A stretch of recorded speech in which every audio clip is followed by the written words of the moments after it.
Oh, it's another Wednesday at 4 o'clock in the East. Where the heck are you? I know what I'm doing, right?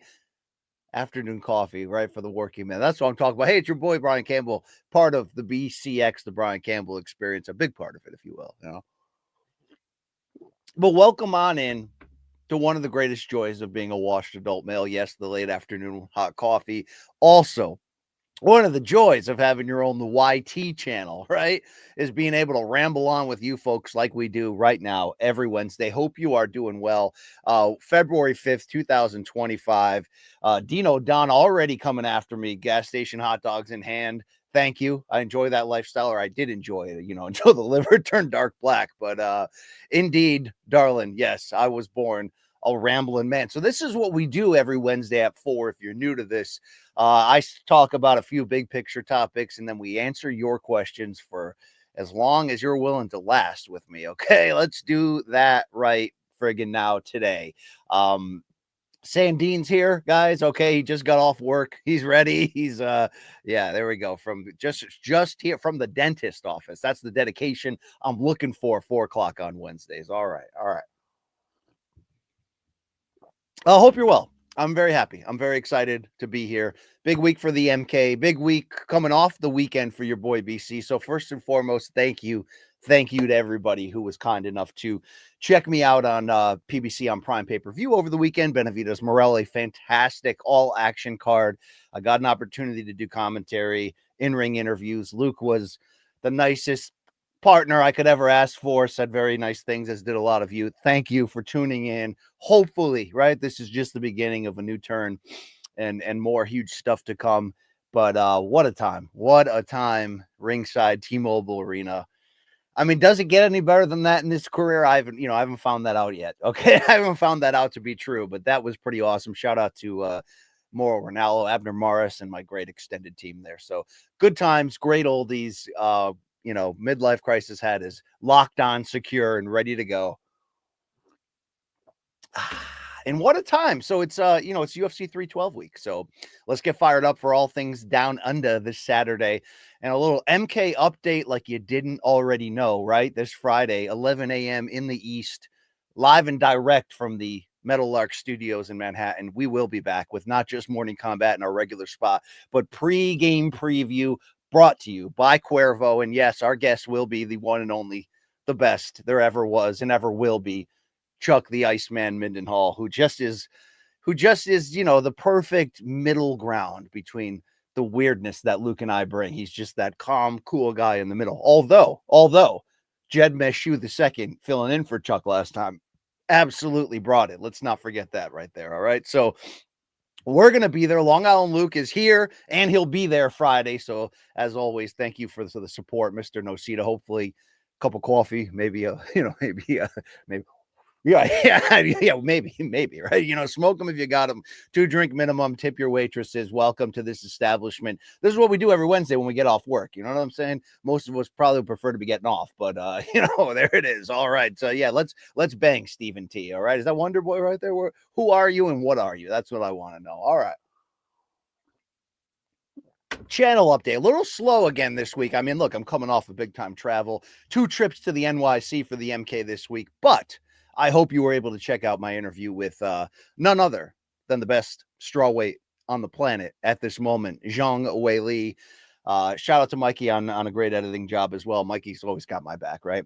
But check out what Weili had to say ahead of this big matchup with Tatiana Suarez. And tomorrow, that's Thursday morning, 11 a.m. Eastern time, your boy Rafe Boogs and BC will be back at it with another Inside the Box. Yeah, we're going to break down all things. Benavidez-Morrell pay-per-view. Claressa Shields making a big move up there in Michigan at heavyweight on Sunday night. And we will, a little bit of ridiculousness up and down. No question about it. That's how we get down. So that's what I'm all about. Thank you guys for showing up and representing and showing me what you're all about, right? We got the regulars, Sandine, Michael Carson, Danger Mouse, Mark Andre, Dussault, Barrio. These are my people right here, okay? Danger Mouse and I are apparently we're on the verge of reconnecting right now across pond. So shout out to that gentleman as well. We'll get into what's on your mind today. Hopefully everybody is doing well in this in this early February. It's cold as balls out there, so take care of yourselves. Take care of yourselves up here as well. I mean, I'm sure, I always say that, but I'm sure people are out there living in warm climates right now going, what the hell is this guy talking about? I mean, I walked the strip in Vegas with temperatures in the high 50s, in short sleeve t-shirts being like, this is great, while everybody else was wearing like winter coats and hats and combat boots. But, people have different people, you live in the warm, you got warm blood. I understand that. So, I live in the cold and I hibernate for 3 to 4 months a year. That's how I get down over here. All right. Yeah. Some people got to deal with rain, I'm only happy when it rains, right? You know what I'm saying? Like by the way, the only 2 times I've gone to London, once to headline a podcast festival in front of 500 in a sellout, and then once on family vacation last year, it did not rain while we were there. It was sunny, beautiful. I'm like, is it like this all the time? Nope. It's more like downtrodden and depressive in Seattle all the time. But I think that's the charm of them Londonites over there in the UK. Met so many of them, great folks. Love it. All right. But yeah, RIP to Bellator, still wearing the fine linen right here. Okay. The other one love. That's how we represent. That's how we get down. MK mug merch coming along slowly, but we'll get there. Keep yourselves alive. Thank you very much.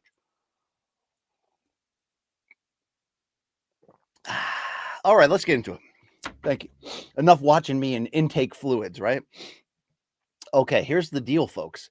I got a few topics to ponder, right? It is UFC 312 week, but did you check out the old Twitter sphere in the past hour when one and only the Boney, Jon Bones Jones, has said tomorrow, meaning Thursday, February 6th, we will get a big time announcement?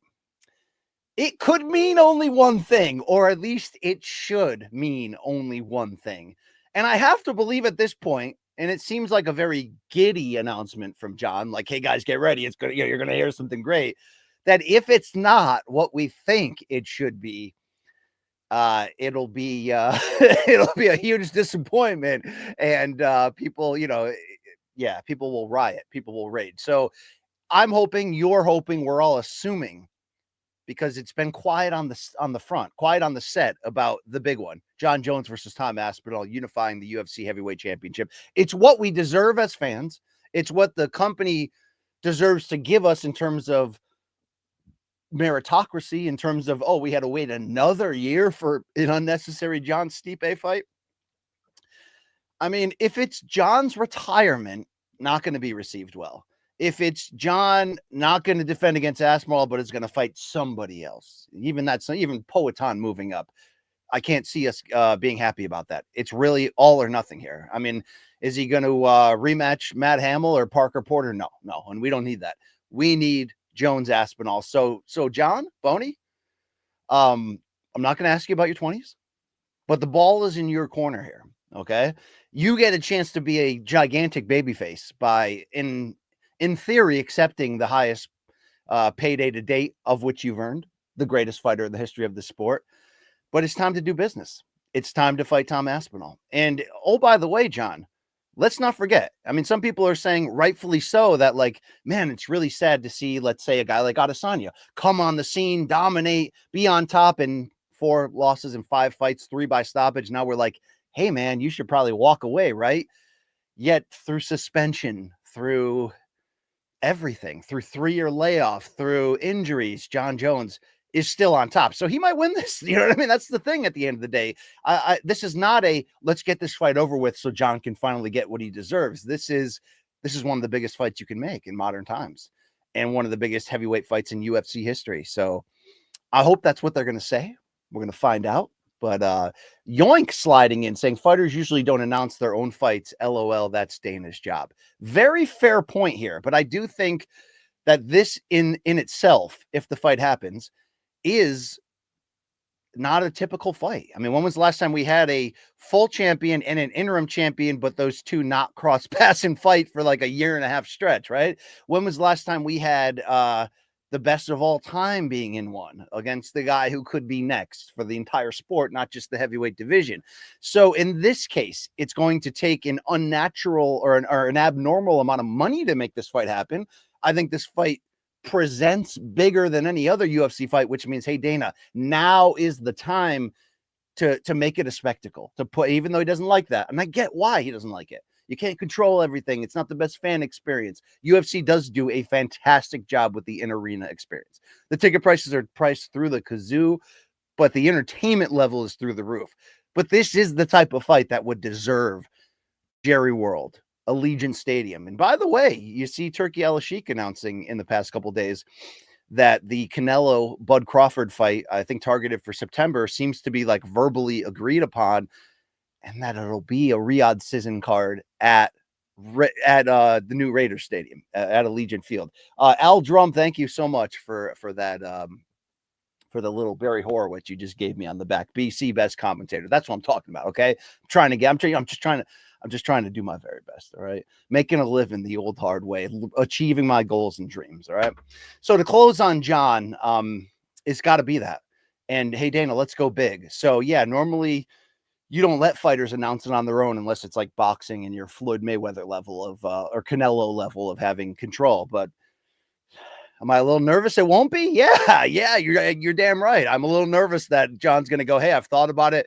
They wouldn't break the bank for me, so I'll see you later. Or I've thought about it, and you know what? I've decided the title doesn't matter to me, so Tom can have the title, and I'll just carry on. No, Jon, there will be no carrying on. Okay, they will be booing. They will be dipping, sticks in fire and rioting outside of the PI, and that as they should be. Okay, as they should be.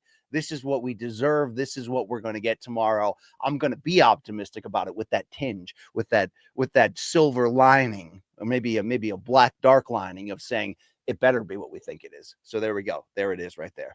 But seriously, folks, thank you. Thank you so much for tuning in. I can't believe how many people tuned in on Saturday and then DM'd me and said, hey, BC, I don't even like boxing, but I like you.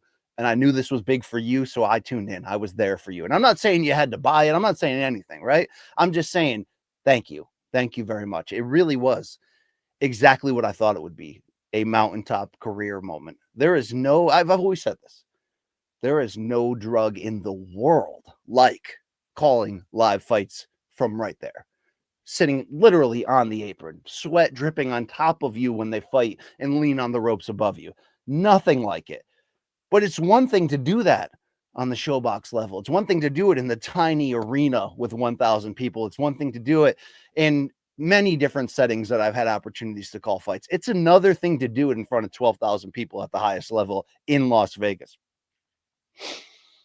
Damn, that was fun. Okay, that was fun. Inject right here. Thank you very much. All right. So we got the Jon Jones announcement. But there's another big fight tease that is happening right now. I know you all saw it. All right. I know you did. And it involves Canelo Alvarez. So yes, Canelo Crawford is looking to happen. Like I said, September, Allegiant Stadium. That's not nothing. This would be the first combat sports event in that stadium unless UFC is about to announce, IFW from Allegiant Stadium, Jones versus Aspinall would be fantastic. But Crawford versus Canelo does seem to be that type of fight that would deserve that, because it is the ultimate sort of like creative dare to be great, obviously from Crawford's side. So I'm all happy that's going to happen. It looks like it's going to be a Riyadh Season Turkey controlled card. I don't know, that would probably be DAZN and all that. But what about May? What we do know is that PBC has a hold May 3rd on the T-Mobile Arena in anticipation for Canelo Alvarez to return in his typical Cinco de Mayo weekend spot. But I didn't know, I wouldn't have assumed Jake Paul was going to be this deep into the rumor mill, that this was being talked about, that this could happen. It's interesting. It's very interesting. It's certainly not the ideal next fight for Canelo from a pure boxing standpoint. That would be David Benavidez, right? That would be, some of these guys he hasn't fought. And if he's still going to steadfast be, I don't want that, then yes, there are other super middleweights that have been talked about that offer some level of interest, challenge, entertainment factor. Christian Mabili, who's undefeated. I know William Skull has the other title that they stripped from Canelo for not wanting to do the mandatory against Skull. He won the vacant title in a horrific fight. I don't love that matchup either. There's other names that sometimes you hear thrown about. I'm not saying Jake is the best name, but if this happens for Canelo, where this year he fights Jake Paul in an event that would produce massive casual crossover, massive financial opportunities. From a hardcore standpoint, not massive. From a commercial standpoint, incredibly massive. And then he goes in against Crawford at the end of the year. Not only is this going to be a record-breaking, almost Mayweather-like calendar year for Canelo, but there's a few interesting things. Is this Canelo cashing himself out in some way? Is this Jake Paul, if that fight happens, cashing himself out from the boxing way? Meaning Jake Paul has put everything into the idea that he's going to try to make the biggest spectacles possible. He's going to flirt with the idea of fighting legitimate guys and constantly telling us that he will one day become a cruiserweight world champion and that that's his goal. But he has said all along he wants Canelo. And from him, it's obviously more of the ultimate spectacle, the ultimate challenge, the ultimate everything. Do we all expect he'd get knocked out within 2 to 3 rounds? If not one, yes. And I think we should, experience gap-wise, although it is a little interesting, the size difference between them, but it won't actually be that much, especially if they do this fight, which I don't know the details, but if they did it, let's say, a catch weight in the 180s, we've seen Canelo at 175 before, right? You see a size advantage for Jake, but it's really not about that. I want to see, most interested, if this fight happens, who controls it? Would it be a Netflix style super event, or would it be Canelo and his association with the PBC standing firm and saying, okay, you want to do this, Jake? We'll do it, but on our terms, PBC on Prime. That's interesting to me. We know PBC is fighting for their lives, but they're putting their best foot forward. They're making big fights, big events. This could be the kind of financial breakthrough, if they were able to control that fight, that could certainly lift the tide, be a big rising tide lifter. But I understand it's not a perfect ideal fight at this moment for where you would want Canelo. Would it say a lot about, is Canelo looking to kind of get a couple more big ones and then walk away? It's something that we can debate.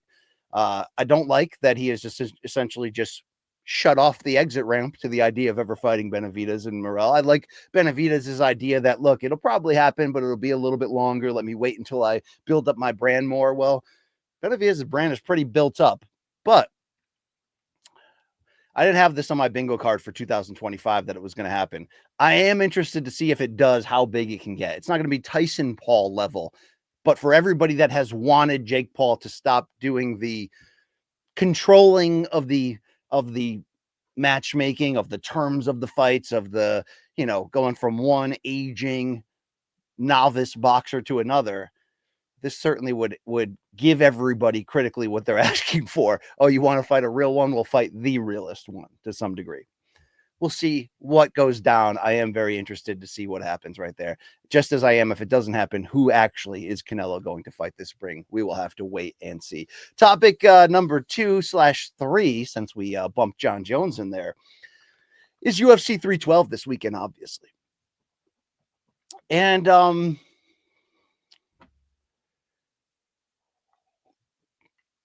Sean Strickland. And he's had a wild week already. You have to believe, or at least I thought coming in, that UFC's tolerance for Strickland potentially stepping in a verbal landmine would be low, given the climate of the moment. Bryce Mitchell making a lot of headlines with what he said. Conor McGregor following that up the same night with a bunch of N-bombs on Twitter. And then we find out no penalty, freedom of speech rules, and rages on, even though, it's a contradictory statement from Dana, who has really changed his tune on a few big topic issues. We can go back to all the times that UFC was not into freedom of speech, and I think rightfully so, from the Miguel Torres incident to so many others, to just the idea that Luke said on Monday's MK that is straight on. I think Kareem Zidane had a very good piece about it this week on his blog site as well, that, freedom of speech for the fighters, right? Just don't talk about the company. Just don't talk about unionizing. Just don't talk about fighter pay. Just don't talk about anything they don't want you to, or guess what? You won't be there anymore. Yeah, that's that's very real. So I wanted to see how Strickland was going to handle it. Would we see the result of warnings? He goes to foreign lands and he gets himself in hot water, but he has seemingly just been no filter, full on Strickland style. That media day sit down alone. I think somebody put out a video, just soundbite quickly highlighting all the ridiculous things he said was quite damn ridiculous. And it sort of like wakes you up to the idea that this guy could be champion again. He nearly beat DDP the first time. Luke has rewatched it multiple times and given it to Sean each time. And now he's going to go in there and has a good chance again, and has Poatan in his corner. It is interesting because Strickland's, certainly gets talked negatively, and rightfully so, for a lot of the shit that he purposely stirs up. But he's anti everything. And sometimes when his anti falls in line with something that you're against, he can go from pariah to sort of, anti-hero hero in that sense. And it was interesting to hear him say this week at Media Day, all that stuff about Saudi and the UFC's relationship for it. Would the UFC want this guy back in a power position? I don't know. But at 33, I always have to say this. I never thought Sean Strickland was going to be this good. I thought when he got knocked out by Alex Pereira in July of 2022, that would be the high point of how good he can get. I never expected, especially after he lost to Jared Cannonier by split decision in a weird 5-round fight that happened after that he would ever get to the point he is now, that he would ever be able to do exactly what he did to Israel Adesanya in 2023, which over 5 rounds just absolutely dominate and take the fighting will out of. But I got to give this guy some flowers, because he comes off of that 2-fight losing skid, which included the Pereira knockout, where game plan wise, he seemed to just throw it out the window and he walked right into the strengths of Poatan. He scores a 5-round decision win over Nasruddin Imavov in 23, which looks a lot better now after what Imavov did to Izzy. Then he beats planes, trains, automobiles, and Abus Magomedov very easily, but it's set up because he walked in there and knocked that dude the hell out, the title fight. Then he jumps into the pound-for-pound top 10 and puts himself in the history books with the win over Izzy. And even though he lost to DDP over 5 rounds, you can certainly make the case that striking-wise, he got the better of it, that he had a shot in that. And even though it ended up being a split decision against Paulo Costa in his comeback fight in June of last year, still got the win, still added another elite name to his resume. Imagine if Sean Strickland goes in there against a guy who was absolutely red hot in DDP, a guy who was one after another beating, and in some cases demolishing current and former champions, and he adds that name to his ledger of guys he's beaten and adds a potential second title reign. Now, not every title reign or second title reign is the same historically. We're not going to look, unfortunately, for Juliana Pena at her 2-time reign as the same thing as Izzy being a 2-time middleweight champion. But if Strickland does it with the division this deep right now, it would mean a lot. Now, he hasn't fought Chimaev yet, and neither has the champion, and that probably should have been the fight right here. But Strickland has done what has been asked of him, and he does mix it up in very controversial ways. So sometimes that mix-up, like I said, can deeply offend a fan at any given point, and sometimes it's sort of like, wow, he's shaking up the UFC's cage by saying these things. So it will be interesting to see, but he's got the bald head and the porn star 80s mustache look right now. He's still slinging arrows. I know the Aussie public seems to like him very well. He brought up that same fan at the public workout that he had done the first time when he was down under. And this is the same arena, by the way, that he did do all that to Izzy in Australia. So going to be interesting to see this weekend, despite Luke Thomas's best offerings that it's a deeper card than Saudi Arabia a week before, is not true. This is, to be fair, one of the worst pay-per-view cards in history on paper. In history, really. It really is. But with that said, love the main event. Really, really love the co-main event. Yes, we will be going ham Friday, largely on those 2 fights with the great Chuck Mindenhall in pregame preview. But at least the fights above the marquee, the fights that are literally forcing you to take your credit card out, if that's the way you acquire viewership. You got to look yourself in the mirror. Okay. You know what I'm saying? Then this is a fight that is, this is a fight card that at least top end I can get behind. And if I always ask myself, would I rather have a pay-per-view fight card that I literally don't care about after about the 3rd fight from the top, but those top 2 fights be exactly what I want and need? Or a deeper card that has more offerings, but has a crappy title fight atop it, or a division in which you couldn't care less. It is an interesting debate right there, but not everybody pays for it. Even me. I mean, I can act like I've always been able to either acquire the fights through an illegal cable box in the 90s or expense pay-per-views for the most part due to my jobs. So it's not like it's coming out of my pocket either, but good main and very good co-main, and let's focus on that for the final topic here. I friggin' love this fight, Zhang Weili against Tatiana Suarez for the 115 title. And yes, the 115-pound division is not the same as it was. That was the UFC's women's power division. Obviously, upon launch, it was bantamweight. It was Rousey. She had some dance partners that mattered, right? From Miesha Tate on to Amanda Nunes, who she eventually handed off, and Holly Holm, who got the win over her, in a quick succession, right? It went Holm, Tate, and Nunes, and launched a new era in the division. But it didn't last. Strawweight has been, from start to finish, the money division, the deep one, the one that has produced multiple all-time greats, whether it's the great Joanna, champion, Rose Namajunas, et cetera, next in line, Zhang Weili, who is 8-0 in the UFC against everybody not named Rose, but on Saturday, I think, faces her toughest matchup she ever has. And it comes down to, obviously, whether Tatiana Suarez can be healthy. And hopefully, in this case, she is, and she will be. And this will be, even though it's come after so many times of waiting and longing for the 34-year-old, her opportunity finally to step up to the highest level and be healthy. And it hasn't been easy. We haven't seen her fight since August of 23, when she obliterated Jessica Andrade via second-round submission. She had 2 fights in a 6-month window there on her comeback after sitting out for nearly 4 years. So it's been a Dom Cruz-like run for her. But all that matters is that you're healthy the one time when you get this opportunity. And I think her schedule, even though I didn't get the right answer to the question I asked Weili in my interview that you can check out here on the BCX regarding her relative inactivity, which has included just 1 title defense in 2023, just 1 title defense last year in 2024. She said, look, I want to stay busy, but it's dependent upon the UFC. It is dependent upon a few different things. And then I see her interview with Michael Bisping, this is Weili, where she gave even deeper detail and basically said, like, after winning at UFC 300, beating Yan Xiaonan, she thought she was moving up to 125. She thought she was facing the winner of Grasso versus Shevchenko, which happened, of course, at the Sphere last fall. And those plans changed per Weili when Shevchenko had an injury and wasn't going to be able to turn around. And then obviously, I'm sure the UFC was waiting to find out, when is Tatiana just going to be healthy enough to book it. The window opened. Weili had to wait longer. She only fought once last year. But she's going to have to, or she or whoever ends up with the title is going to have to stay active for this division to be great again. But it's not easy. Joanna retires. Rose moves up.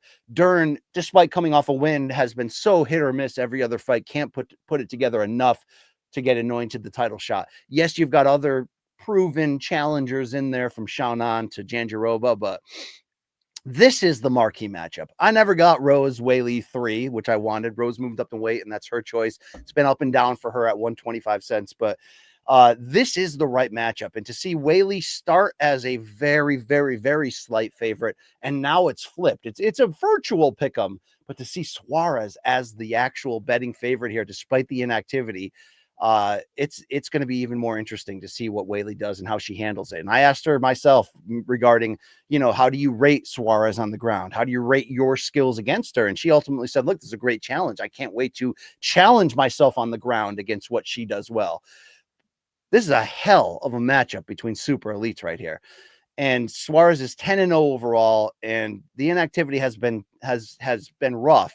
But when you look up and down at who she's beat, that victory over Alexa Grasso in 2018 back at 115 certainly rings a lot truer right now, given the success Grasso has done. Don't forget, she stopped Carla Esparza, former 2-time champion, in 2018 in the 3rd round, has the submission over Andrade, beat a couple decent contenders in between the times that she's been healthy enough, from Nina Ansaroff to ABC to Montana De La Rosa. But this is the biggest challenge for both.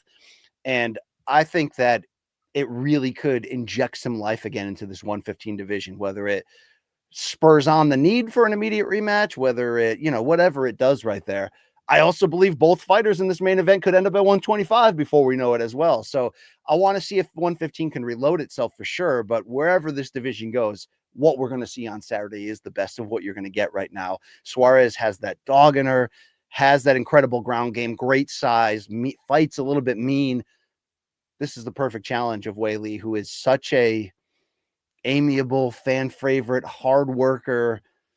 Incredible. I mean, the fact that Weili could go from getting head kick KO'd by Rose to completely kind of redo her game, add that wrestling intake. She brought in Henry Cejudo before that rematch with Rose, brought in the captain, Eric Albarracin, fought so much better in the rematch, but still loses, yet comes back, fights for opportunities, beats Joanna twice there, gets a title shot, and is now a two-time champion and has been lights out since, has been absolutely dominant from taking the title back from Esparza to the one after another she's picked apart.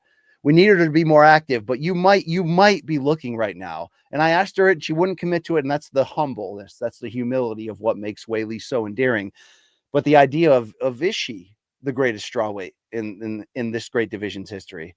Does she need to win over Suarez to anoint that? What do we do with the two losses to Rose? But then again, Rose also lost to Andrade, who Weili was ever able to beat. So it is pretty interesting right there in that sense that it does offer Weili an opportunity to potentially kind of put that capstone down, stand on top of it, raise the flag and say, I might be the best we've ever seen at 115. Just the same, I'd love to see what happens if she moves up to 25 and tries to become a two-division champion. Could you imagine Shevchenko versus Weili? So we'll see what goes down on Saturday. But like I said, main event, co-main event, I'm into it. From there, oh man, I mean, we have 7 debuting fighters on this card. Below the co-main or main, there are only 5 fighters in the remaining 13 fights. So that's 26 fighters, right? From the take the main and co-main out of it. Then you've got 13 more fights below that. Guess how many of those 26 fighters have Wikipedia pages? As if that's sort of this Mendoza line gauge for us of going like, are these nobodies? I mean, there are, at times there's good fighters who don't yet have that wiki page. It's not necessarily, but in this case, 5 fighters. Okay. Justin Tafa, Jimmy Crute, Wang Tong, a few others. It's, yikes. But we get Slava Claus on the prelims. That guy absolutely brings it. I'm definitely here for this Wang Tong versus Bruna Brazil fight to see if the Joker can redeem herself after that shocking submission loss. But the rest of it is very, I don't know. I wish, I saw Ariel had a good rant on this, and he's right. And it's similar to the things that we've been saying ad nauseum, probably too much in terms of the matchmaking over the past year. I have focused a lot of my issues with matchmaking on fight nights and the idea that, like, look, if you're going to roll out a televised card, at the very least have a main event that's main event worthy. I mean, really, we're at the point with fight nights where it's like, just give us one fight at the top of the card that will justify the time I put in so that I could sit there and then get surprised by a banger or somebody making a debut and getting a big stoppage. But when you do that on the pay-per-view level, even when you do that on the in-between pay-per-view, which this kind of is, when I say in-between pay-per-view, I mean, like, they had the big one last year with UFC 300, and then 301, they're like, yeah, let's go to Brazil and let's not put anybody on the card that anybody cares about. That's what I'm talking about, an in-between one. It's very reminiscent of WWE in recent years when you'd have the WrestleMania pay-per-view in April, and it'd be, slam dunk, the deepest card possible, but then they'd have Payback or Backlash right after that the next month, and it'd be all rematches and all crap you don't need to see. So I don't know. I'm complaining, but should we demand more? If you're going to have to pay more? Yeah, if you're going to have to pay for a pay-per-view, you should be all 5 fights at this is the thing. All 5, because you're only paying for the pay-per-view. You're only paying for the main card. You get to watch the other stuff. It's not really for free, but relatively for free. Make sure all 5 fights matter to some degree, please. Like, steal from the fight night cards to make sure the 5 fights on a pay-per-view main card matter. That's all I'm asking for. You're putting them behind the paywall. You know what I mean? Like, am I paying for Jimmy Crute, Justin Tafa, or Jake Matthews? Not me. Not this guy. Well, okay, technically I am. I'm going to expense it. It's a business expense. But no wonder why people stream these days. Not just because it's easy, but like, damn. All right. Enough negativity, okay? Here we go. Because the deal is Wednesdays at 4 p.m. Good vibes only. This is our happy place. All right. So without any further ado of your boy BC talking in circles. Oh, wait, I guess I do that from start to finish on this show. Without any further ado of your boy BC looking at the latest headlines and spinning a few yarns for you, now is the opportunity to open up the floor to you, the listener, the viewer, to ask me some questions. Let's get down. The super chat is open. It is. It's up to you. All right. I'm going to answer your questions whether you pay or not. I don't know if I feel great about it, but hey, little loony in my pocket for help. But yeah, there we go. All right. Thank you very much. Let's rock. Let's rock. Okay. Danger Mouse, where are you going with this early on here? Wiki pages are a good parameter for judging cards. Yeah, they're the best parameter. Okay. They really are. That's what it is. All right. Thank you. Let's hit it. Let's go to AZ Ray videos. You know this guy, Arturo. This guy's the best, right? Representing the UK, but loves Mexico. My man right here. He says, love Chuck, but need more Sugar Rashad on MK. I don't disagree with that. I have not been in touch with Rashad. I know in particular, I think he changed his cell phone. So I tried to text him a few times and it didn't go anywhere. And I know he's, in theory, getting ready for that boxing match with Rampage in April, for better or worse. But Rashad, if you're out there, I love you, brother. One of my favorite people to share a microphone with. And can we get him in the future on MK? I hope so. I hope so. I hope it does work out. But for now, you're going to deal with Chuck, who fits great with us. We love Jed. We love the people that we filled in with. But yeah, I appreciate that love and support out there for one of the best, one of the nicest people in the game. And that certainly is the Hall of Famer himself, Rashad Evans. Let's hear from Mario GCGB right there. Mario, we call him Mario Date Rape Drug. That's what we call him. Did you get to watch the Claressa Shields fight yet? Not in totality. I actually plan on watching that tomorrow morning randomly. I saw the highlights. I saw that final round knockdown that she scored against Danielle Perkins, which was just a nasty right hand, completely turned the chin, where Perkins dropped down to her knees and was down and then got back up. Are there things to pick apart to some degree on the historical total value of what Shields accomplished on Sunday? Yes. Let's be obvious here. It looks great, and I give her full credit. Well, this is ultimately why I really respect Claressa Shields. I know she says things that turn people away. She's true to herself. She's raw. She's brash. All that is true. But she has from day one has cared about her legacy. From day one has tried to say that the only thing that truly matters to me is to be able to back up what I'm saying now before I even turn pro, that I'm the greatest of all time, that I'm the damn GOAT. And, people didn't want to hear that when she turned pro coming off of 2 Olympic gold medal wins, but I give her the credit. She has backed it up at every turn, tried to make every fight possible that she could, and now is an undisputed champion in 3 different divisions. But not only has a lot of those unified or undisputed fights involved just the gratuitous tossing of extra belts on top. Like, oh, you're fighting for the, super middleweight. There's 2 belts in line. Here's 2 more. Just have those 2 will make it a bigger event. That downgrades it. The, in general, lack of depth across women's boxing, even though, yes, from a star and pound for pound standpoint, we are very much in a Renaissance era, an all-time great era. That is all true. But unfortunately, the division she operates in, she's fought the best. She's handled her business. It's not too deep. Heavyweight, women's heavyweight is the shallowest pool. I mean, she fought somebody who was 42 years old and 5-0. You can only do so much with that. It was a bigger opponent. It was not an easy fight. Shields handled her business, landed the big knockdown at the end.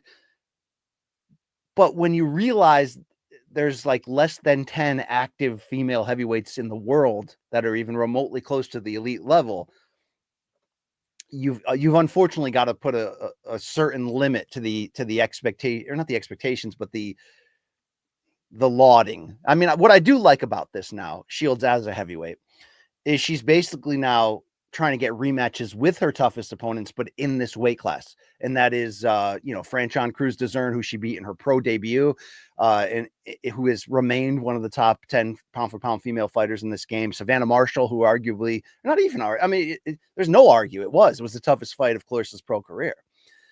She talks about potentially getting Hannah Rankin a second time, who I believe she was knocked down in that fight. So again, I'm always going to give Claressa credit for what do I have available? What are my opportunities? How do I become even greater? It's why she went to MMA and didn't embarrass herself, by the way. But is it a true 3-division undisputed champion status? I mean, not in the sense if you're looking at it from the 4-belt foundation and system, because in theory, you'd have to go beat 4 different champions to get those 4 belts or what have you. But it is true to the idea that she has conquered 3 divisions and became the face of each one. That's not nothing. You just have to take into account the lack of depth and options available to her. But she's still found a way to be her own draw, to be her, the star of the show she's been on. And, I think I hosted the weigh-in for her big fight with Christina Hammer, the unbeaten middleweight champion, which was, I thought on paper, her toughest matchup. And it didn't look like that in the ring. She absolutely dominated. So as great as Kaylee Taylor and Amanda Serrano are, as much as they belong with Shields, in my opinion, on the Mount Rushmore in women's boxing history, in that 4th spot, could ultimately go, in my opinion, to whoever you like between Layla Ali, Ann Wolfe, Lucia Riker, whoever you want to throw in, right? But with that said, Shields is the greatest female boxer we've ever seen, and I stand by that. The skill, the want, all that is legit and real. It obviously would be nice if she had access to more challenging opponents. It's just the situation that we're at right now, to be fair with you. All right. Hey, what about Dave Sandine, brother? Hey, thank you. Thank you for supporting this chat right here, Sandine. This guy understands. This guy knows a lot. I mean, he's got a shady background with the military and his off hours, if you will. All right. But here's what he says. Can I get your stamp of approval to make bootleg BCX merch until the real stuff drops? Yeah, you can. You can do that, Sandine. All right. Thank you. Just make sure you send me one. Okay. Thank you. Make sure, but we got to get Reggie Jackson on the shirt. Definitely. Obviously, that's the next move. That's the power move right there. But when we get this MK merch situated, as I've said, I do believe we're going to have an opportunity through that to get you some BCX merch, to maybe, if Luke is willing, have the option for some LT solo merch, maybe some main card minute merch. So it's coming. It's going to take time. We're building it ourselves. That's where I'm at right there. But, Sandine, you want to put a catchphrase on a shirt and go represent BCX in real life, I'm going to back you on that. All right. Thank you.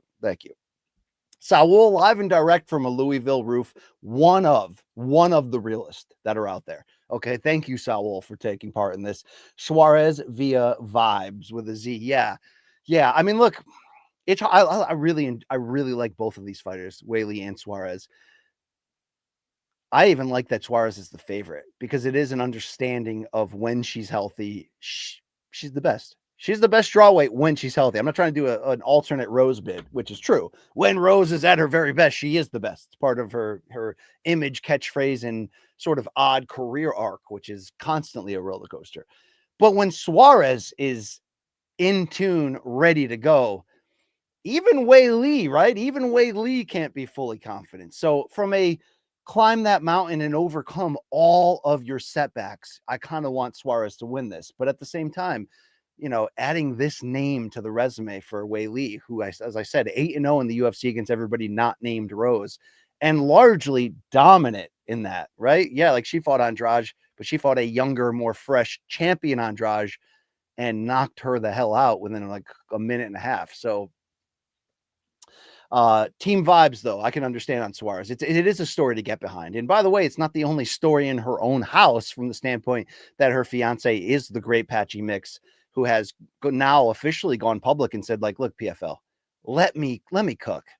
If you're not going to use me in the way that I deserve, where I am right now in my absolute peak and prime, then let me go so I can go make the money that I deserve and I can maximize my talent. I like that power move that he tried. I don't know what's going to happen with that. I don't know or think it's going to be as easy, nor should it be, for what Pitbull did, because at least Pitbull's really in his twilight right now. So if PFL's not going to pay him similar to what he made in the past, they should let him go, and they did. And that was a good move. But I wouldn't, what I would encourage PFL to do is figure out how you're going to use Patchy Mix. This is one of the best assets you've acquired by getting the Bellator branding and all of the fighters that were under that roster. And to see them do almost nothing with him has been heartbreaking. So look at what just happened, PFL, when you put your best foot forward, when you put Nurmagomedov against Hughes and the fight overexceeded. and has us itching for a rematch, has us itching now for PFL to stop doing gimmicks, stop talking about how fast the miles per hour of your punches are and that your cage is so intelligent. Stop floating out unnecessary tournaments and being like, we're the Champions League of MMA. Nobody gives a damn. We want to look under the hood, find your best pieces and put them against each other, okay?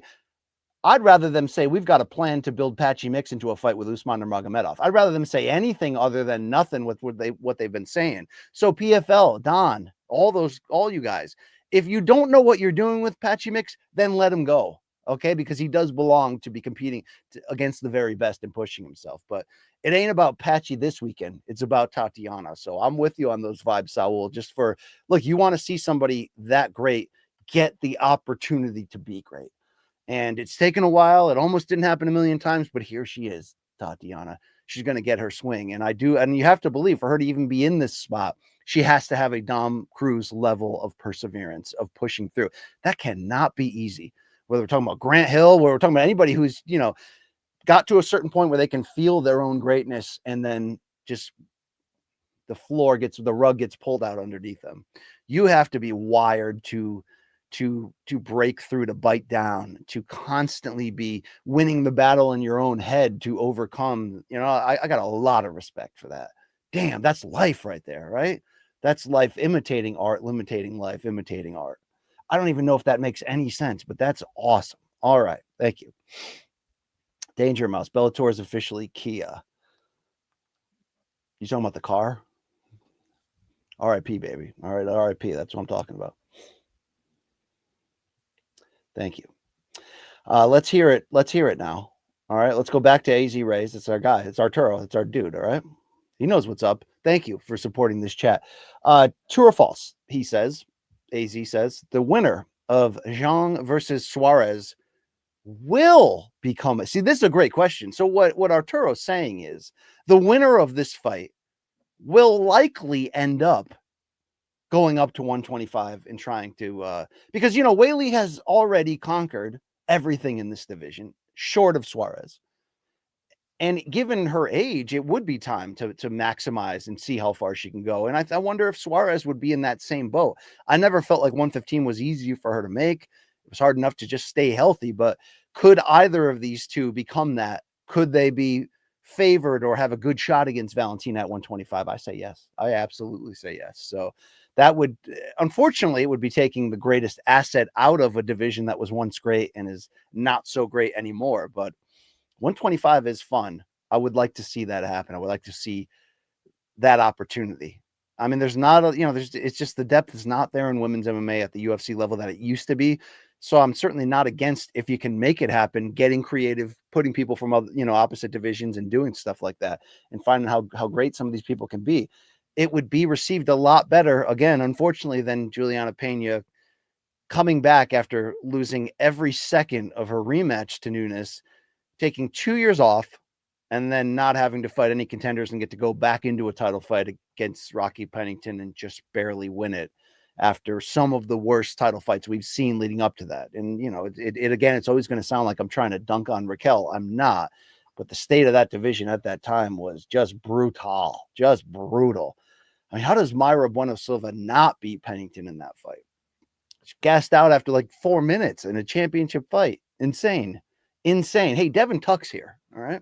Tuck rule is in effect, right? How's your hang down, Devin? Tuck that back in. All right. All right. Devin Tuck says Prime Weidman versus Prime Izzy. And he's going to throw in on the back end. Congrats on everything. Thank you, Devin. Hey, congrats on you. All right. I don't know what's going on with you, but you woke up again this morning. That means you're saying there's still a chance to achieve what you are meant to achieve in life, Devin Tuck. So get the frick after it. Only you and I know what we're talking about right here. Thank you. Prime Weidman against Prime Izzy. Even though in theory, Prime Weidman would have the game that could be the kryptonite for Prime Izzy, how many times have we said that about Prime Izzy, that this wrestler is going to be the one that takes him down and blah, blah, blah, blah, blah. Prime Izzy's going to beat Prime Weidman almost every time, in my opinion. Prime Izzy makes you fight on his terms. makes you fight that tentative striking battle where he's going to have the advantage in the opportunity. Prime Weidman was better than I ever gave him credit for, but you know what I'm about to say next. And for some of you, it's like lightning striking the situation. And you're going, that's unfair, BC. The fact that I'm about to say that, as great as Weidman was, he never beat Silva. Silva lost twice. That did happen. I saw it with my own eyes, okay? You can blame Silva for that or just blame bad luck on the second fight. All of that are true. But did he cross through the threshold in the way that we typically expect someone to say, damn, he went in there and truly maximize his greatness and beat another great across from him? Unfortunately, didn't get that chance because of the way Silva was acting in that first fight and then the complete leg break. So Izzy is a higher class fighter historically, deserves to be ranked number 2. But I don't have any issue with Weidman as the 3rd greatest middleweight in UFC history. When he was at his very prime, the defenses against Machida and Belfort, that was a very good pound for pound ranked, one of the best fighters in the world at that time. A well-rounded, high-motored, aggressive. But when you fight guys with really crafty, unique skill sets in certain categories, like Adesanya's striking, I don't think Weidman's going to get past that. But that's just my opinion. Thank you, Devin Tuck, for patronizing this here Patreon. Thank you. All right. Not quite only pipes yet. All right. We'll see where we go financially. We'll see how dark it gets before I'm going to show those parts of my body. All right. Thank you. All right. Kreb is back. Maybe for the first time. Kreb, welcome. Welcome to the party here, C-Reb. All right. BC, best Pringles flavor. It's an interesting question. I mean, the problem with Pringles ultimately is the chemical taste. Let's be fair, right? I mean, every time I walk into a Walmart, it does draw me in to look at the aisle to get out and be like, oh, I can get, So, like, I could say pizza ultimately, but I would be wrong because the best flavor is sour cream and onion, and you know it. Okay, you know it, Kreb. At the end of the day, all right. John Jon knows it too. Okay, thank you. Mikey knows it too. Okay, John, where are you?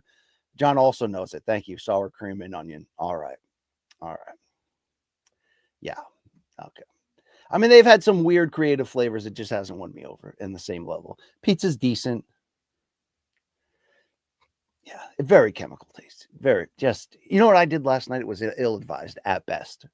I did get a Shamrock shake from McDonald's because I had a nostalgic feeling. One of the worst decisions I've made in a while. It was like pure chemical in a cup. I mean, it was just disgusting and gross, but sometimes you got to relearn the hard lessons over and over and over again. All right. Thank you. Let's keep the fun rolling here. It's time for Lazy Bed. We know this guy. We welcome him into our life every Wednesday. And anytime he shows up in these chats, Lazy Bed says over under 3.5 gummies eaten and pen rips consumed when BC was in that hotel room with Mauro. When was I in a hotel room with Mauro? Oh, under the guise of like us hanging out. We didn't necessarily hang out in that sense. We did have some great times in production meetings and, going over our stuff Saturday morning over the breakfast table. So shout out to Mo. He could not have been a better teammate. Welcome me into the mix. I always wanted to work with him on this level, and it was fun and fantastic and awesome. So we didn't get to rip that, but he is into that side of the equation, if you know where we're going there. All right. Thank you very much. There it is. Whoomp. In fact, there it is. Thank you. Okay. This is BVol 11. I was surprised how short Mauro looked next to BC. I mean, people are routinely surprised that I am not as fat as my face either used to or sometimes still makes me look, and then ultimately that I'm as tall. I mean, how many fighters, Anthony Smith included, when they finally meet me face to face, go, "Oh crap, I guess they all assumed I was like 5. I think it was Rogan height, like dressed like a busboy. No, man. I'm 6'1.5" barefoot, 6'2", 3-ish with shoes on, but maybe it's because most of you, at least the MMA fans, have only viewed me through the lens of Luke Thomas. So not only am I viewed more as an absolute goofball who couldn't ever be in shape or be tall, I'm standing next to an absolute giant of a man in L to the T. That's true. It's going to make me look 5'7" all the time, but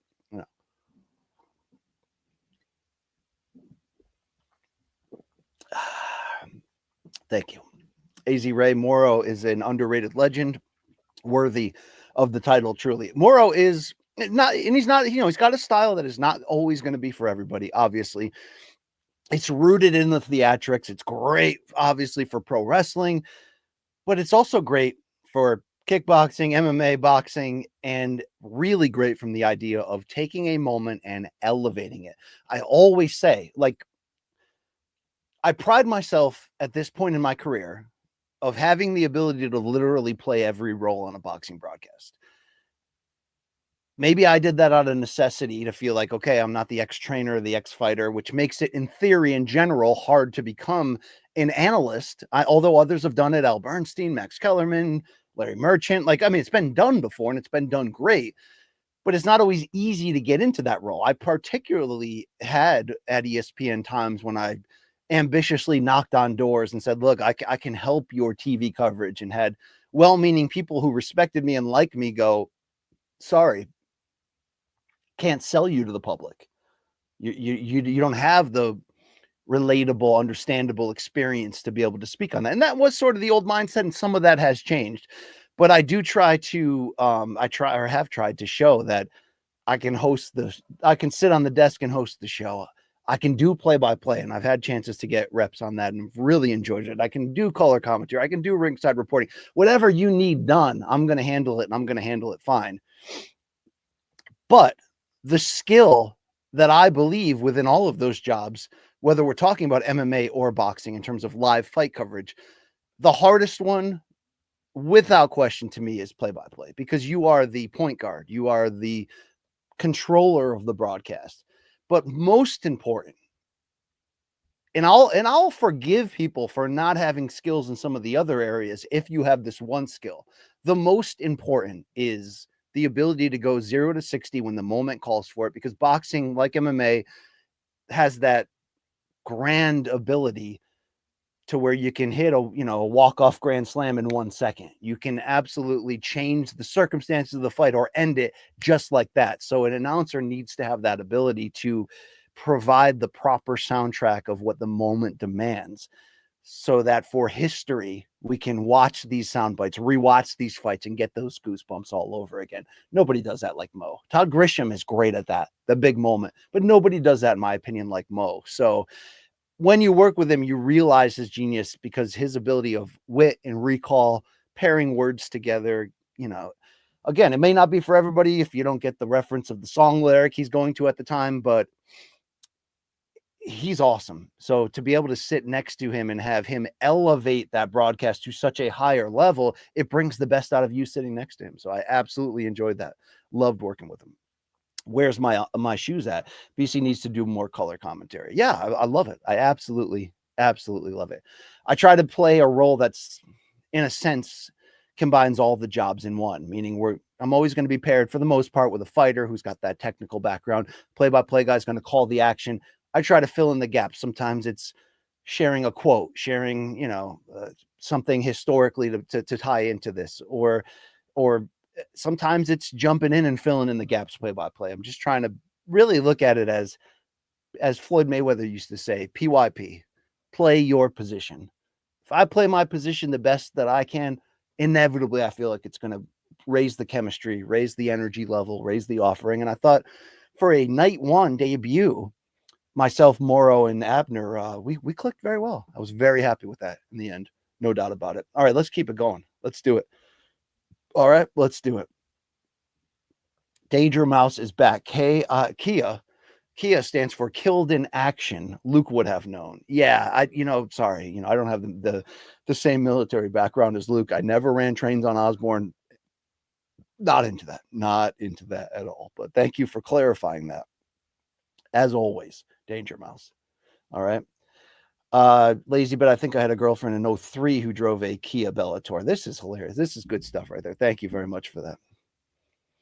All right, Lazy Bed. How many times did you pee during Saturday's broadcast? I mean, this is the type of questions that would only get asked on this chat, but I appreciate the concern and care level for my true craft, which is handling for my true challenge, I guess, which is handling my liquid intake. So when you're working a high level broadcast, they typically have stage managers or runners who can get you the drink of choice that you would need.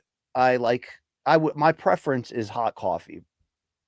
I like to stay caffeinated during a broadcast, especially when you're calling a lot of fights. And me being added to the prelims on Saturday night, I ended up calling 7 consecutive fights over a multi-hour period. So you got to make sure that you hashtag load watch, that you're not, I could have blown my wad at the end of Cruz versus Fierro. You know what I'm saying? But you need to make sure you're powerful.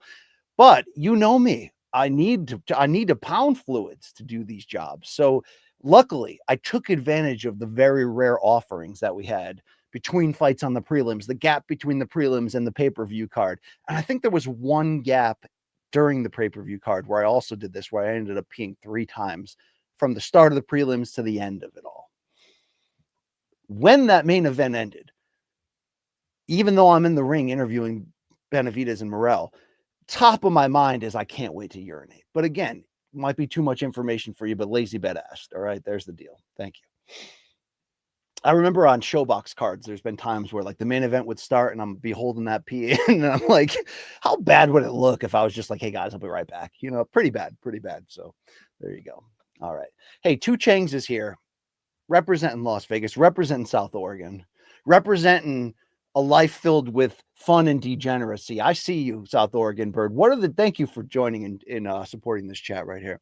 What he axes me, what are the chances that Jon Bones Jones pulls a Ray Leonard, great reference. Remember in Baltimore, Ray Leonard did this big night where everyone thought he was going to come out in the center of the ring and then finally challenge Marvin Hagler, who was ringside for this big announcement.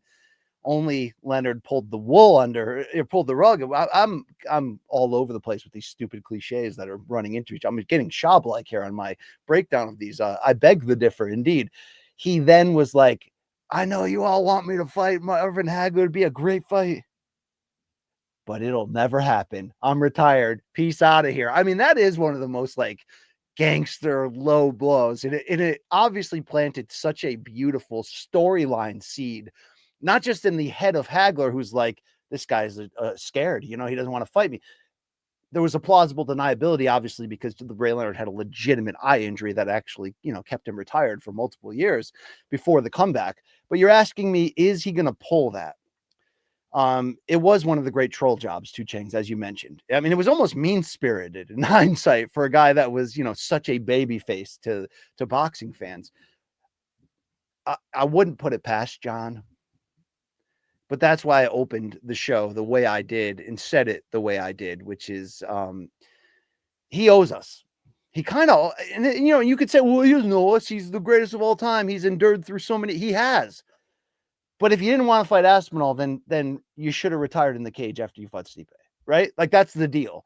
So again, if it's anything but I'm going to fight Tom Aspinall, he's going to get what he deserves. And it could be I have nothing to prove. This fight does nothing for me, so I'm giving up the title, or I'm retiring, or it could be a lot of things.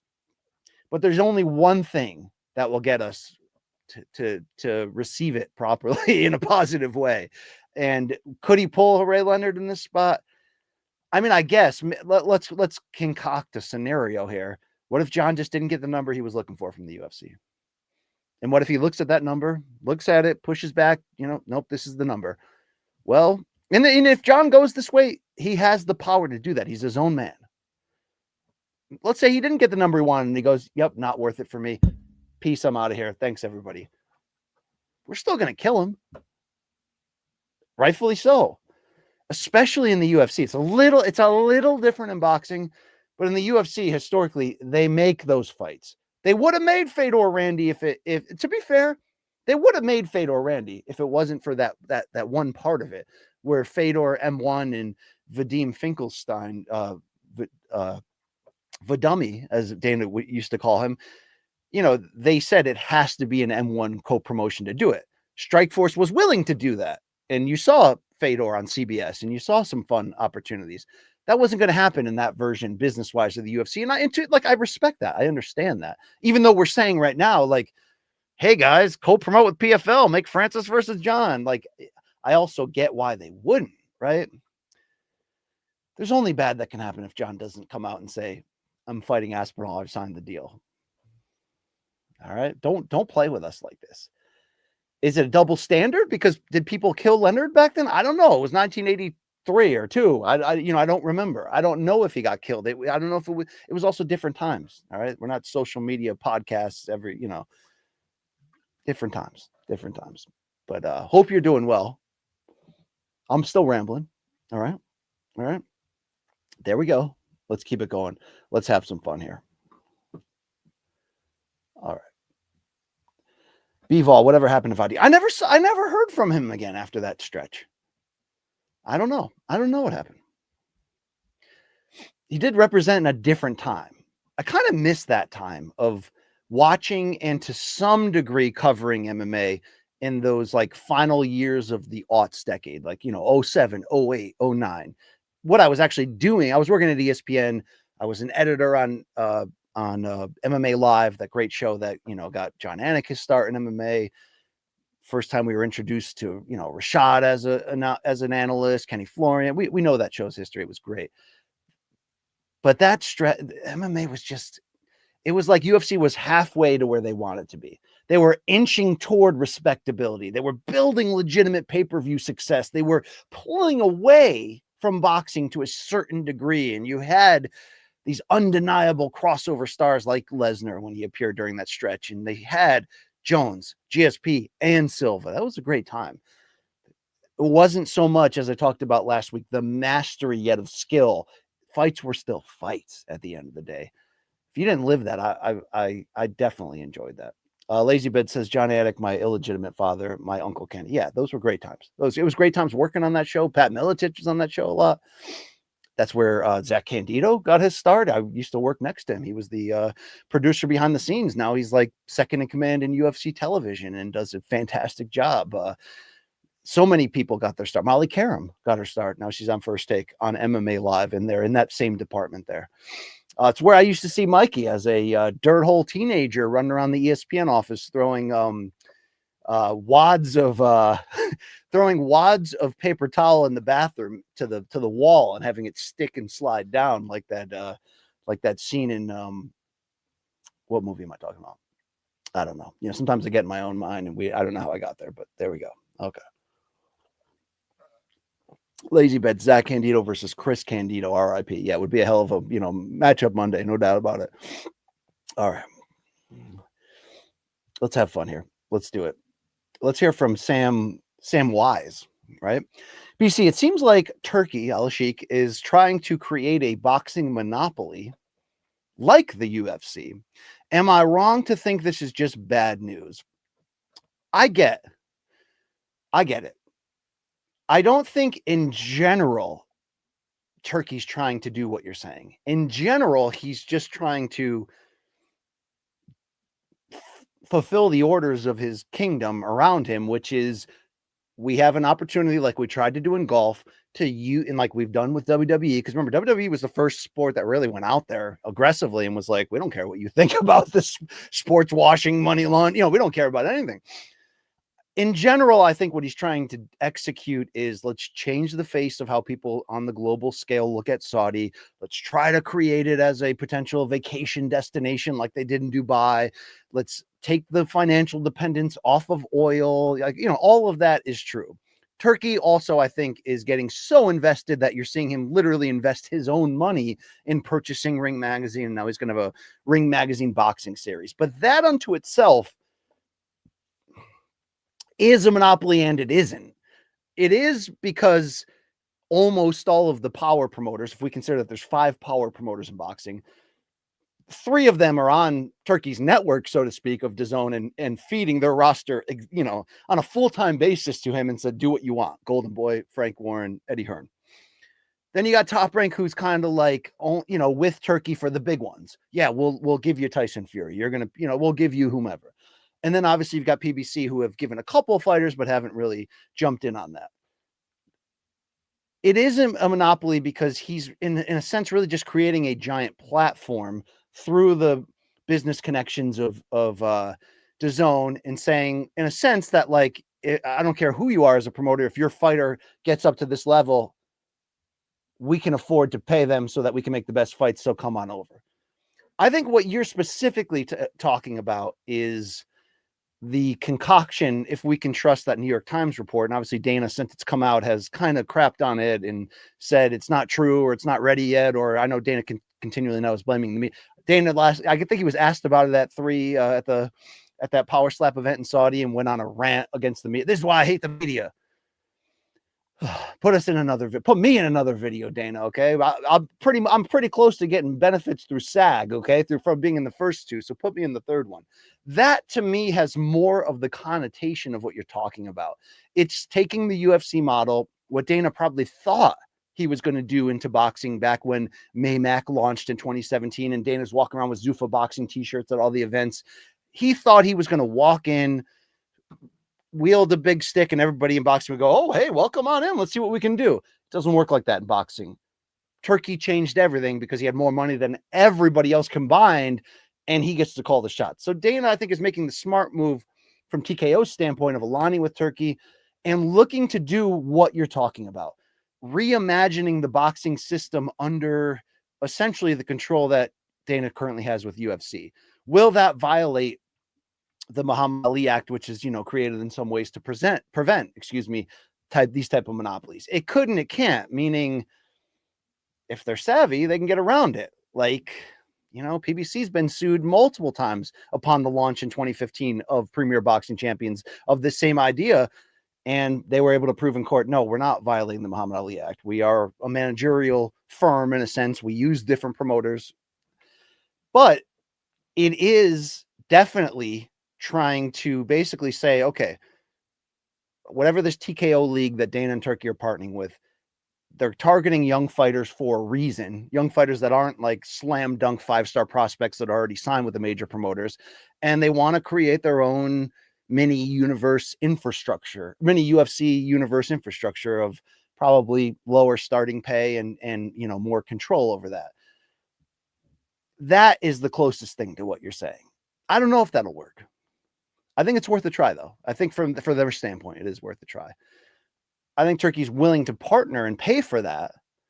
And, it could lead, if they have full success like they're expecting, it could lead to a point where that's sort of eventually how you get into big time Turki boxing. But you have to go through it's kind of like where the UFC is now. It's very hard to join the UFC right now if you don't fight first on a regional promotion that airs on UFC Fight Pass and then sign that promoter as your manager and then enter the UFC through the Dana White Contender Series. And, it's kind of hard to do that unless you're one of the rare people who have been able to build up your name independent of that on the regional scene and get on the UFC's radar. That's what they're going to try to do in boxing. It won't be easy. There'll be more competition, but it's probably in this scenario in 2025, the best chance Dana's going to have to create sustainability for him in this space. And because I respect him as a promoter, especially when he's motivated to promote, I'll welcome it. I want to see what he can do here. But I think Turki's into something different. It doesn't mean it's not monopolistic in nature, but I do think it's good that he didn't move forward on one of those early reports of where he was just going to buy all the promoters and make his own league. I don't think it's going to work. Kind of doing it still, but it's in a different setting, in a different way. All right. There we go. Thank you. Lazy bed, chicken salad or tuna salad? Neither. Both disgusting. But if I had to pick chicken salad, I can handle it. Never been a tuna guy. Always been a kryptonite of mine, along with black licorice, lima beans. I mean, there's certain vegetables I can handle if I have to, but lima beans and cucumbers are really in a category all into their own. Get that crap away from me. All right. Tuna's in that category too. Look, we all have those food blind spots where it's like, don't bring that ish around me. It was hard at field day in elementary school when all the kids are eating watermelon and just living it up and loving it as the snack at the end, and I'm just like, it kind of tastes like a cucumber. It kind of tastes like Shihat. All right. I don't F with watermelons. I don't F with watermelon artificial flavor. I'm there with you. Okay. But we all have our weird blind spots. There you go. All right, what else we got here? Marc-Antoine Dussault, my French brethren. This guy understands life, all right? This guy was probably born and raised in Quebec. Yo, BC, what do you think of Animals from Pink Floyd? To me, it's on par with Wish You Were Here. I've yet to decode it. I put it on in the past, know of its ranking, know of its place in the Pink Floyd canon. But as I've expressed before, I mean, Pink Floyd is, if Radiohead's the modern day Pink Floyd, then in some degrees, I put them both in the same category, meaning that you don't casually listen to their albums. It's a science project that you have to decode time after time again.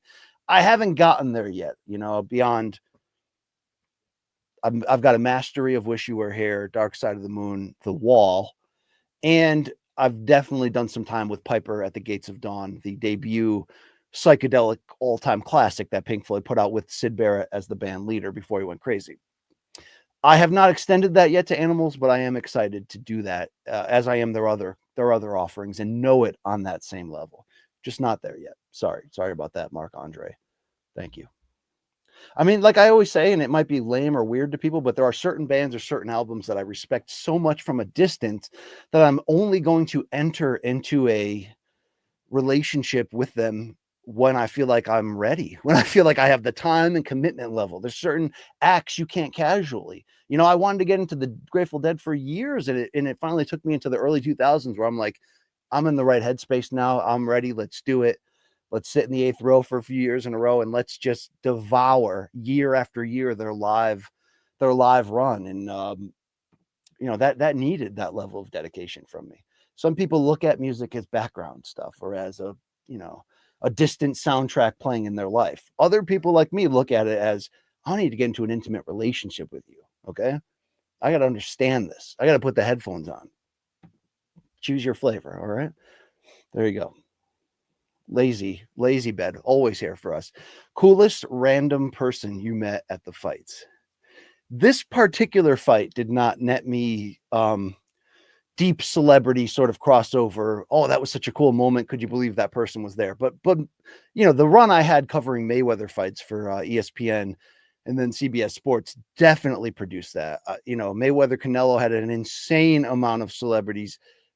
And we're talking like A-list celebrities sitting ringside and going to the same bathroom that the media gets to use. Mayweather Pacquiao took that to an all-time new level. So, peeing next to LL Cool J while the mini-me guy from Austin Powers is riding around on a little scooter with the little kid WBC belt wrapped around his body. Those are the random, meetings you get at these fights that you're like, I can't believe that just happened. That was so weird and so bizarre.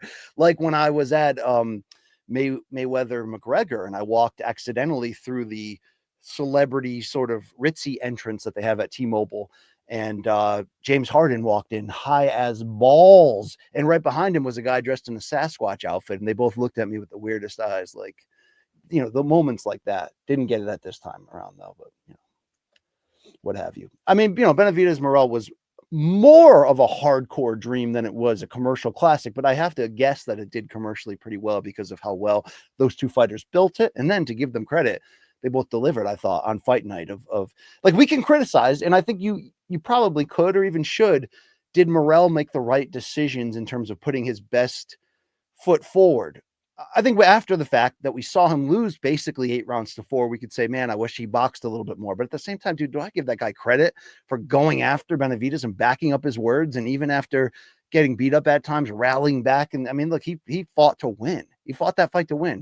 He's in theory was going for the big shot the whole fight. I got a lot of respect for that. Those guys both, I thought, delivered on fight night. All right. Yeah. How we doing out there? We good? Sip of coffee for the working man. Where you guys at? Couple drinks in? How are we doing right here? All right. Let's go to Lord of the Pies. This guy gets down. Hair pie? How deep in your pie roster are you going right here? There's a good chance that we never actually see the inaugural GFL show. Yeah, I'd agree with you. And I'm not wishing that upon them. And as I've said ad nauseum, I think there's still a model they can figure out to put their best foot forward to have a chance at sustainability. And that model does not involve teams or tournaments or whatever. That model involves, let's take the most famous washed fighters we have, match them against each other, and just make really fun fights. But I've got concerns listening to those Darren Owen interviews with Ariel, with Mike Heck on the MMA Fighting Town Hall. It almost sounds to me like they're launching this league hoping to use the really big names as the way to acquire the funding or the potential millionaire, billionaire owners that Owen keeps talking about for each team. Now, I don't know this as a fact. I'm just taking him at his words. It almost looks like they're doing this now in hope of landing the relationships they need to actually make this work. I hope that's not the case, because what they put forward, they tried their best, but it was a comical draft with the AI superhero stuff going on. They drafted fighters that didn't even agree to be in. I mean, there's a lot of mayhem here. Yeah, you're leading me to believe at this point that maybe they get one show off, or maybe they don't ever at all. How could they, if the financial, it's great in this era of UFC not fully taking care of the fighter in the way that we all kind of morally, if you care about that, morally sort of feel they should, definitely compared to the higher end of boxing. It's one thing to try to have a safe haven against that, or to say, look, don't go to the UFC, come to us. I mean, PFL's doing that when they signed Francis, and they supposedly have this, fighters have a seat at the table and all this stuff. But you can't do that if you aren't already financially solvent. It's cool that you're offering 50-50 split on the pay-per-views, but if you don't even have a guarantee that you can make a first card happen, when you hear these reports that they sign some of these very washed names to $1 million per fight, how are you going to pay that? How are you going to pay that? So if they are steadfast on executing on the model they say they are, then they might not even have a first show.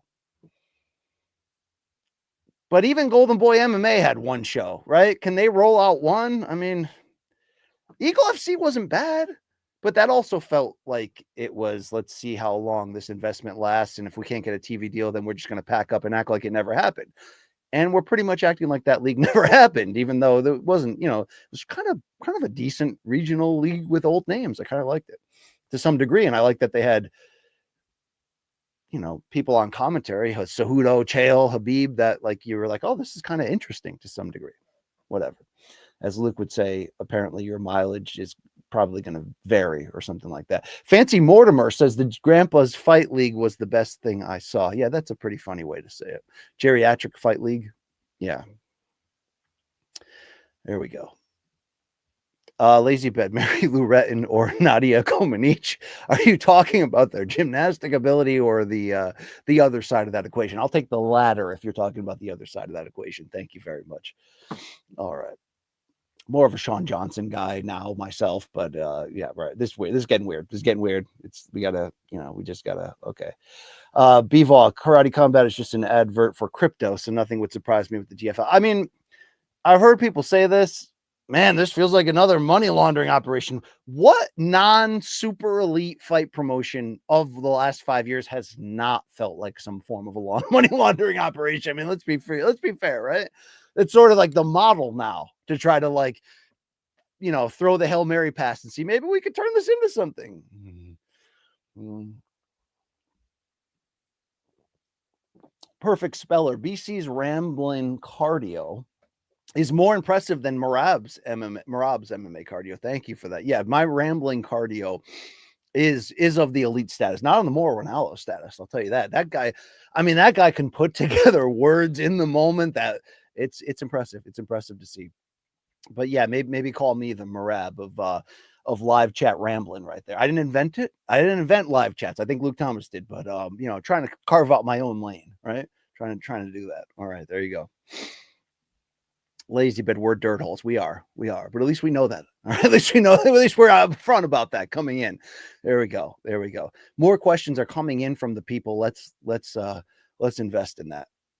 All right. I mean, some of these guys are even investing in me. Who's this person right here? Jfish 500. Thank you for bringing your loonies in my direction and your support. BC thought on the Luka Lakers trade. It was, as you already know, one of the more oh shit moments in sports history. Maybe not on the level RIP of oh my God, Kobe just died, or something completely tragic, but in terms of day-to-day major pro sports team moments, it's up there with the Gretzky trade. It's up there with holy crap. I really feel like it was a panic move by the Mavericks. I mean, did they get back value? They didn't get back a ton of draft picks. They certainly got back one of the best 10 players in the game right now in Anthony Davis, who's 33, but still putting up top level stats. And, you combine him in theory with Klay Thompson, Kyrie Irving. Is that good enough? Well, it might be, except for Kyrie Irving's not like, I need to be traded. And it might be if the rest of the world didn't react to this kind of the way I am, which is like, there's definitely something here you're not telling us, Mavericks. But the fact that you rushed this out and panicked about a 25-year-old in Luka Doncic, a 25-year-old. I mean, look, I tend in this modern NBA era in which I come on here every Wednesday and talk too much about the past, about the 90s, and then talk down about today's product, even though when I do tune in, am I entertained? Sometimes really entertained. I tend not to, I'm not, life or death on every playoff matchup. I tend to wait to the conference finals. But, I watched the finals last year. It helped that my team, the Celtics, were in it. And I just came away. I thought Brian Windhorst of ESPN had, when he went kind of ham on Luka during that series, critically was right on. Luka played like a fat bitch in the NBA finals. It wasn't just that he was a defensive hole and not keeping up his end of the bargain. He was playing like a diva. Like, there were many moments where you saw this happen, where it was his frustration was boiling over with himself and the game. And could I believe that exactly what I said earlier? There's something the Mavericks aren't telling us about not just Luka's conditioning and commitment to that, not just potentially, maybe he's not the best, chemistry guy or team player behind it. It's possible. It's possible. Some people are showing that clip of him in the locker room drinking a beer and Michael Finley, one of the Mavs executives, pulling it out of his hand. Is there a deeper issue here? There might be. But yeah, look at his stats, not only this year, but obviously in recent years. You're looking at one of the most offensively sublime players in the history of this league, who in this modern rule set kind of has the perfect game in a sense, where, he's got the second highest playoff points per game numbers to Jordan in NBA history, which is insane. But a guy that can carry a team, who can be unselfish, who basically averaged 27, 9-9 last year. Like, holy crap. And you're going to kind of just panic and go. So if it comes down to they didn't believe that they could get him to sign the max when he was up again, or there was, internal things going on that weren't reported and they were worried and all that, you can certainly understand having those conversations of like, should we move him? Could we move him? But it felt so rushed, so out of nowhere, which was fun because nowadays that almost never happens when there's major news. Like how often, it's so rare these days in boxing and MMA, they do a better job because the UFC is one entity and they're so big. They do a better job of keeping the news behind the vest. I mean, it leaks out sometimes, right? UFC 199, Ariel brought up Lesnar. They were unfair to him, but like it happens sometimes. But in boxing, I feel like nowadays you got guys reporting things so damn early before they're even remotely true that once a fight gets announced, you're like, well, we've already debated it for weeks, whether this should happen. Is it going to be a good fight? I remember in particular the Gennady Golovkin middleweight title defense against Kell Brook, who moved up 2 weight divisions from welterweight, what was that, 7-8 years ago? I remember that was like the first major fight in a long time where no one even sniffed or whispered a word about it. And it just got announced in full form. And you're like, oh my God, Kell Brooks move up to middleweight. Like, what is happening here? That's what this news felt like. So I'm trying to say that I feel like the Mavs are justified to some degree based on the whispers we've heard, or you can put the puzzle piece together to yourself to feel like we have some type of problem here, even though they just went to the finals, right? But he's 25, man, right? Damn.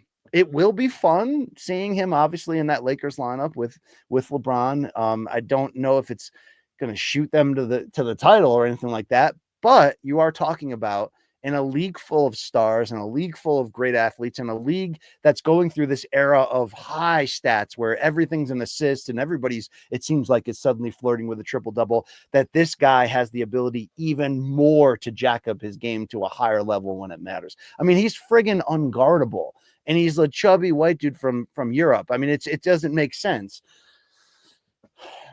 Maybe this, kicks him in the ass to get in his best shape, and we find out what he's really made of. That will make this trade a debacle in the long run. But it definitely was fun to exercise this out and see it play out like that. Shocking stuff. Yeah. Maybe you care, maybe you don't. Maybe you only want to talk about the military like Danger Mouse. BC, if you had to join the military, which service would you choose? Army, Navy, Air Force, or Marines? You're leaving out the Coast Guard right there, Danger Mouse. All right. That's a Connecticut-based thing. All right. Shout out to that. I don't necessarily have a dog in the fight. I had a couple uncles in the Navy, but it wasn't like I had a division of that I cheered for. If I would have joined, it would have been the Army. And there was a time, I think after my second year of college, where I was commuting to a crappy school, a community college, and working a bunch of jobs, and things weren't going great at home during that time. And I did start to consider for the first time, like, man, maybe I'll just do this National Guard thing, get the money to go to the college that I want, figure, and use this opportunity to, I realized I was not ready for prime time as an adult in my college years, or in most of my 20s. But I thought that, which a lot of people come to that point, where I'm like, okay, maybe going through this experience, which will be insane and intense and hard, will lift me to where I'm supposed to be, of the areas of maturity that I'm sorely missing at a very key juncture in my life. So I probably would have joined the Army, but I would have done it through the National Guard way. And I'm glad in hindsight that I didn't, but then there's also some part of me that's like, where I was at 18, like I just said, could I have greatly benefited from that? And what if I did, turn that into a career? I don't know. I'm very happy the way things have ended up, but has it been a long journey to get there? Yes. Would I have run the train on Osborne in any form? No, please stop that, Danger Mouse. I'm also, I respect what the military does for our country, and definitely have, respect for veterans and fought for our freedom. But I don't, and I also love war movies, and really was a big history buff in terms of that. But it's not like I ever glamorized it. It was probably more selfish me looking at it going, is this kind of am I down to this, right? If I want to go to the college I want, am I down to this? Whatever. All right. Oh, Dylan Hager, great wrestling fan. This guy, I used to love talking to this guy back when I was a wrestling podcaster. You remember those days? I don't know if any of you came on that journey with me. It was a wild ride. Hags says, went to the Royal Rumble over the weekend. Incredible experience. I believe that was Indianapolis. What's your best experience covering a WWE pay-per-view? Great question. I was very lucky when I helped. Barry Horowitz myself, when I really, there's a WWE page on ESPN.com because of the things I tried to do in 2016. It happened very quickly. I got the right people to back the vision I had, and it never really went to where I wanted it to go, but it created a fun stretch in my life where from 2016 through the turn of the calendar on 2020, I was a national voice in pro wrestling coverage. Obviously, covering pro wrestling is a lot different. Yes, you can be a Dave Meltzer and you can be a newsbreaker, but I almost look down on newsbreakers in the pro wrestling game because it sacrifices, if you follow it too closely, the potential entertainment value, because it gives away the spoilers of potential returns and all of that.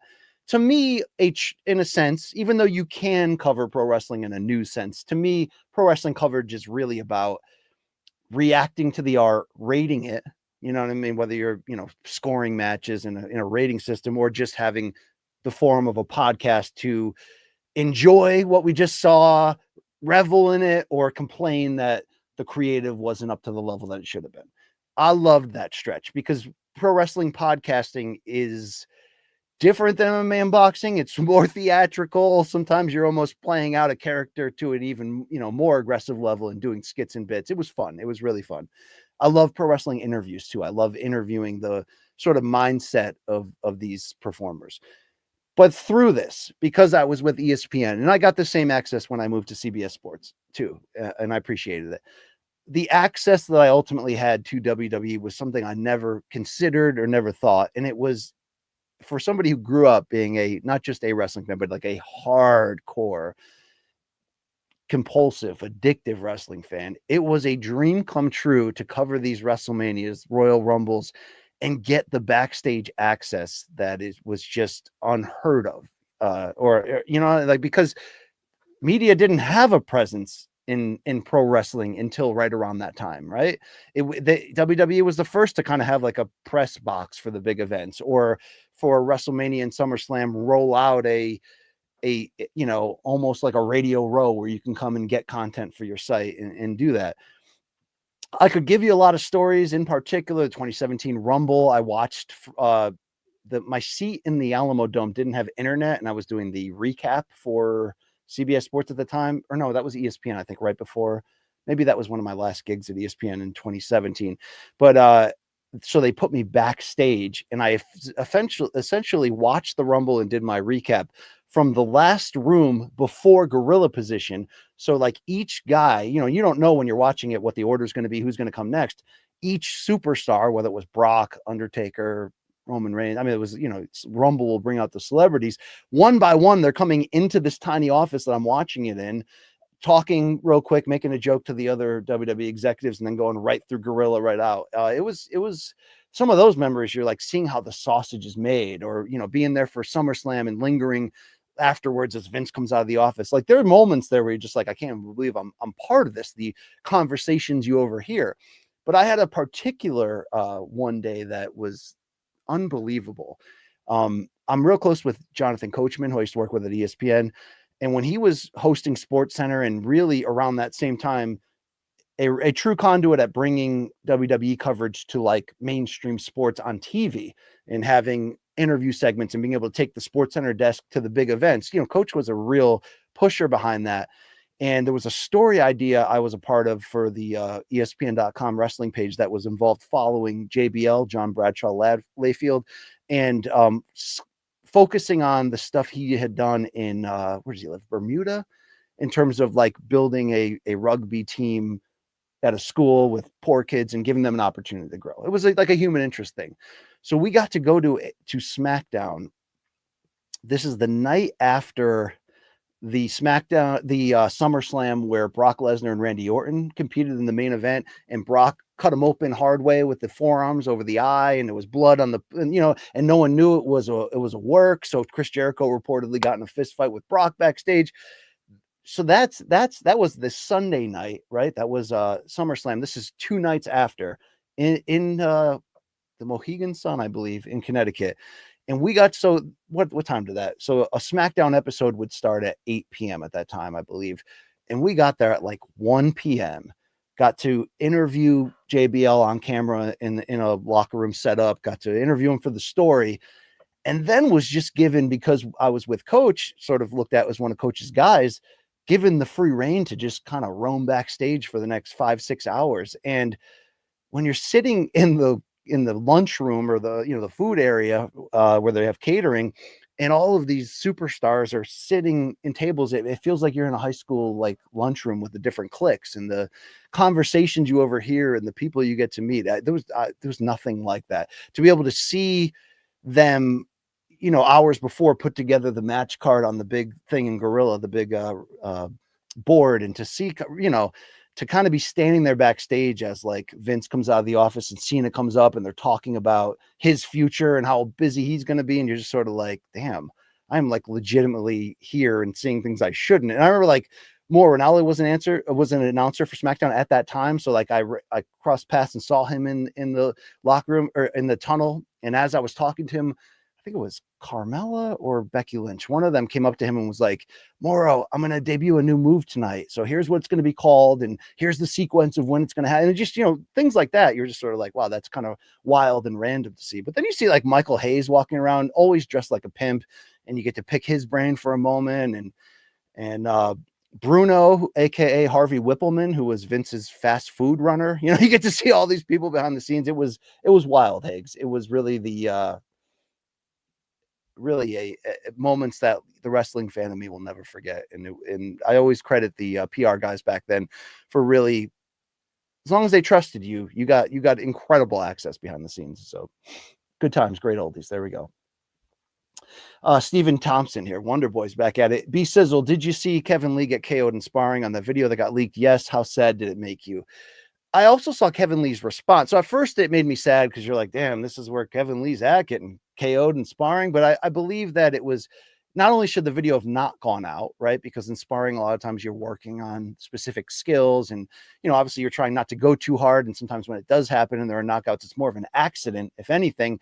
But I think I saw Kevin Lee say over Twitter that not only was he upset that it got leaked out, but that the strike shouldn't have happened. And, he extended too far and he got caught. It looks bad. It's bad. It's probably worse that it even got out, though. Hopefully he's okay. I'm sure it happens much more than we ever find out. I do like a good juicy sparring story. I think more in boxing, you know what I mean? Where boxing doesn't have as much these super teams like MMA have, where it's always iron sharpening iron and you're working out. So when you find out stories that, when this great fighter, when they were younger, Benavidez, when he was 15 and 16 is like sparring against Triple G and all these pros. But when those stories leak out, can it be juicy? Yeah, for sure. But when you're working on something specific, there should be a respect for the results of that not coming out. So didn't like to see that for old Kevin Lee. Hope, I love Kevin Lee. I hope there's more life. I hope there's something he can accomplish or, scratch the itch for what's left of his career. It's unfortunate. He's so much talent that he's unable to pull it together. Can't even get back in the UFC. But I didn't like that whole situation, to be honest with you. There you go. There you go. All right.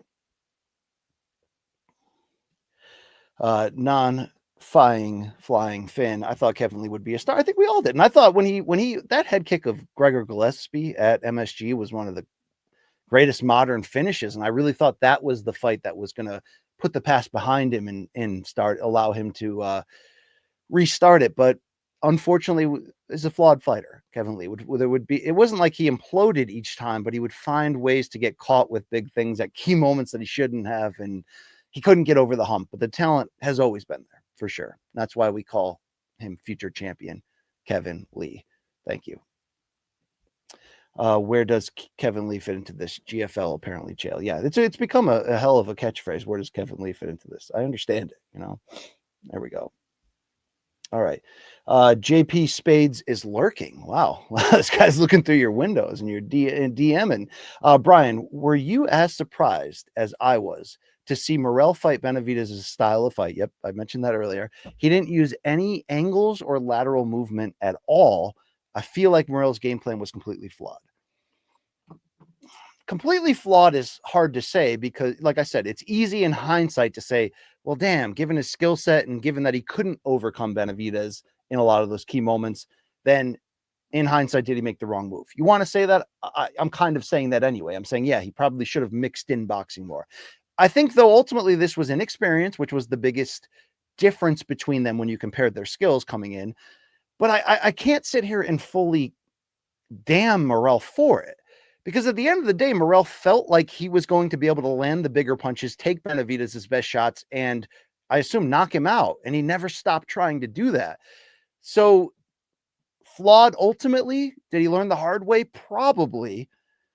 But the dude was trying to match Benavidez punch for punch, and it wasn't like he didn't use any of his angles or lateral movement. I thought he used more than you're saying. In close range, he was really trying to, feint, make Benavidez throw and counter even bigger. I think Benavidez is just too good at this point. He's a legit top 10 pound for pound guy. The way he has refined his craft, his upper trunk movements, not Canelo-like, but Benavidez moves his head and gets out of the way of punches in a way that is almost unfair for his size and the style that he fights right in front of you behind the high guard. And he's squaring up to do so. So yeah, in hindsight, doesn't look great for Morrell, but dude, the guy, that fight was so good because he never stopped trying to win it, in my opinion.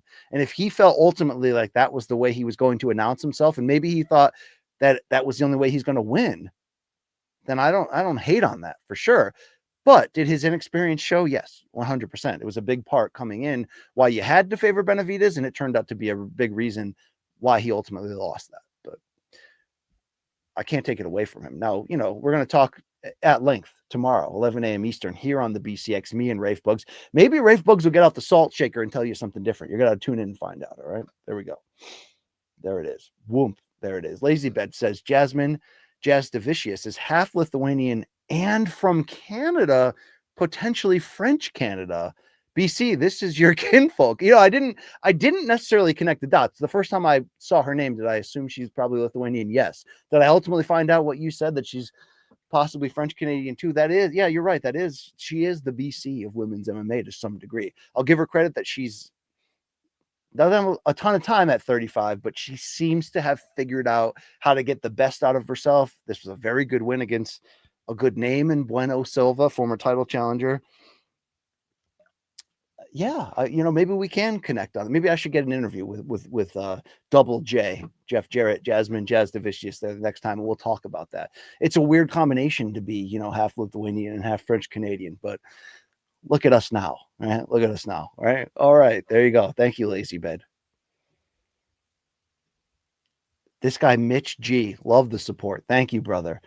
Chama or no Chama? Yeah, I say Chama at the end of the day. You know, I mean, I think you can say that for everything, basically. A little weird. Is it weird that Pereira likes Strickland this much? It is a little bit weird, but I do think he can add a presence this Saturday. I do. I really do. Even if he doesn't speak great English, I think that there's something he can certainly add to it. And Luke, you know, had a good remark on that on Monday's storyline segment, looking ahead, of could that bring out more offense in Strickland, and is the lack of damaging blows the difference in him almost defending that title against DDP? It might have been. So we'll see. But dude, everything Pereira touches lately, he's hitting monstrous home runs, catchphrases, the hilarious moves, the this after the Jamal Hill win. I mean, it's just what, you know, poor old Morrell, she dropped the ball ultimately. Okay. She dropped the ball. Right. I know Luke doesn't like when we talk about their relationships. And by the way, he's an adopted king of Connecticut. Adoptive, but representing. Okay. Connecticut doesn't get a lot of love, or any at all. Shout out to that guy. Indeed. All right. Yes, Chama. Sandine back at it. It's my guy right there. When is channel membership coming? We need emojis. 99-cent membership tier needed. I was talking to Nocita of the main card minute, Luke Nocita, Bong Island Luke, my guy, and he said he has introduced this to it. I do have eventual plans on adding a channel membership, having opportunities to do exclusive bonus content, whether I'm on the road or, you know, exclusive chats with the members only. Yeah, I'd like to get to that eventually. It's hard. As I say, I've got big goals and dreams for this. There's only so much time each week. When things heat up, it's sort of, this channel just kind of operates itself. You may get a fighter interview. You may get this. You may get me and Rafe, but I would like to do to get back down to adding and increasing this. I don't know if now is the time to launch the channel memberships, but I do believe that I could provide enough unique content to make it worth it as a sort of extra offering here to take it to the next level. But I don't know. We'll see what happens. We'll see. I mean, I keep saying that. We got one thing at a time here, Sandine. All right. Thank you. Thank you for backing me. All right, Dino Don Show is at it. Any fun psychedelic stories, BC? No way a guy that wears those kind of hats has stayed in this dimension the whole time. Yeah, I think I've shared a few over time. Was a shrooms guy for a stretch back in the day. Did it coincide with the worst stretches of my life? Absolutely. The first time I reveled in that area, did I at a friend's apartment, did I go into the restroom to urinate, and did the 1970s wallpaper in the bathroom turn into giant gargoyles that spoke to me in English and said, do not come back to this bathroom again tonight or you will die. Yeah, that happened. That did happen. Did I then go sit in the chair, probably drinking a beer at that point, probably watching Half Baked on VHS, and did I then hold the incoming urination as long as I possibly could because those goblins spoke to me? Yeah. And was I afraid to tell others, knowing that the goblins could hear that? It was a thought that crossed my mind for sure. Here's the gross end of this story, that I eventually talked myself into coming to terms with the idea that I was just going to urinate in that moment in the chair. This is not a glossy story. It's not for the kids. It's not something I'm proud of. I thought, the tension was building up. I had to go really bad, but those goblins spoke to me. They did. And I really thought in that moment, I was like, okay, I'm content with how people are going to look at me, how they're going to talk about me, but I can't go back in there though. I mean, there's goblins on there. They're talking to me, right? So I finally just thought I released and thought I had done the disgusting deed and was like, yeah, there's going to be a price to pay for this, but at least I don't have to carry that stress, that, you know, that weight, that burden of what's going to happen if I try to go back in that bathroom. And then at that point, I remember particularly yelling everyone's name in the room and going, guys, I just pissed my pants and I'm okay with it. And they were like, what the hell is wrong with you? And then I went, oh, I didn't actually. And then I just went up at that point and used the restroom, and the goblins kind of stayed down. But that was a transaction that actually happened. That's one of the weirdest stories you can get from me. Thank you very much, Dino Don. The other stories will have to be told over the membership Patreon at this point to prevent. There you go. Thank you.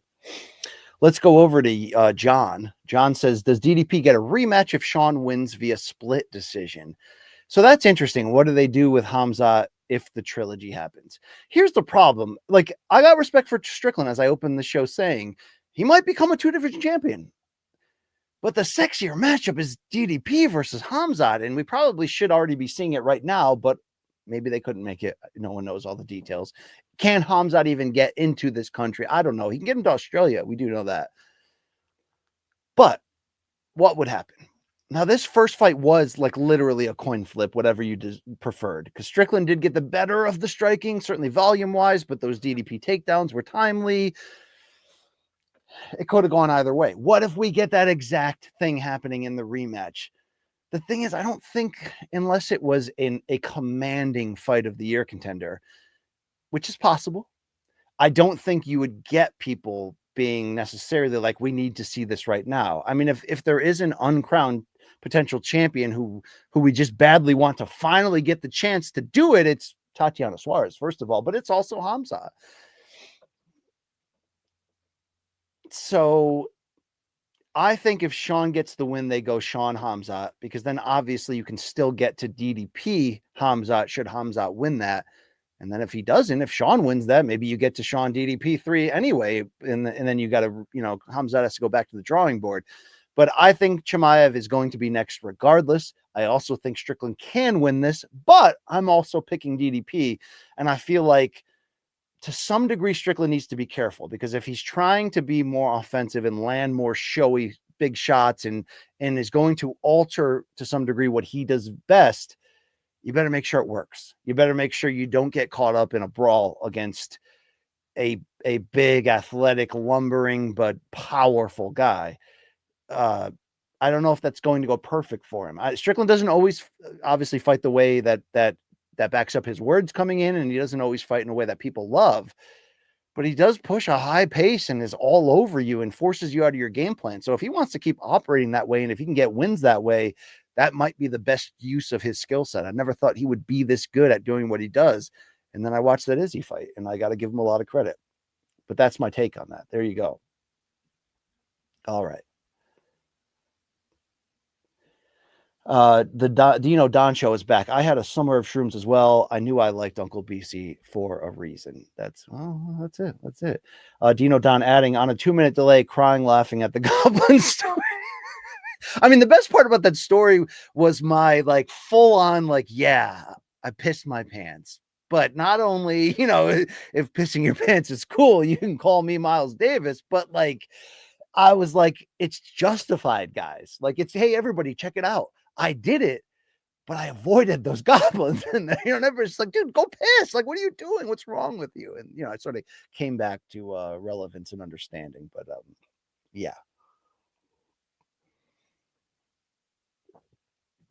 Sandine, first time I did shrooms was at a tiny airport.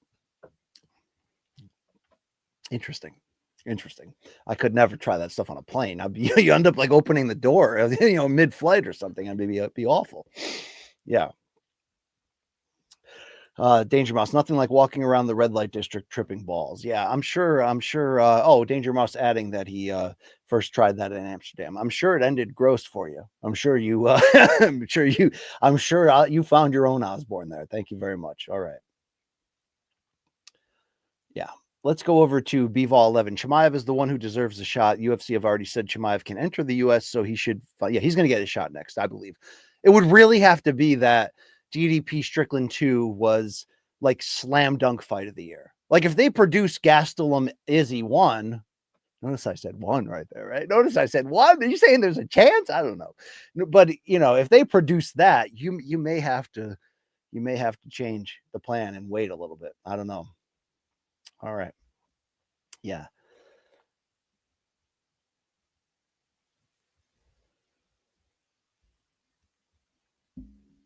All right, let's get back to it. Here we go.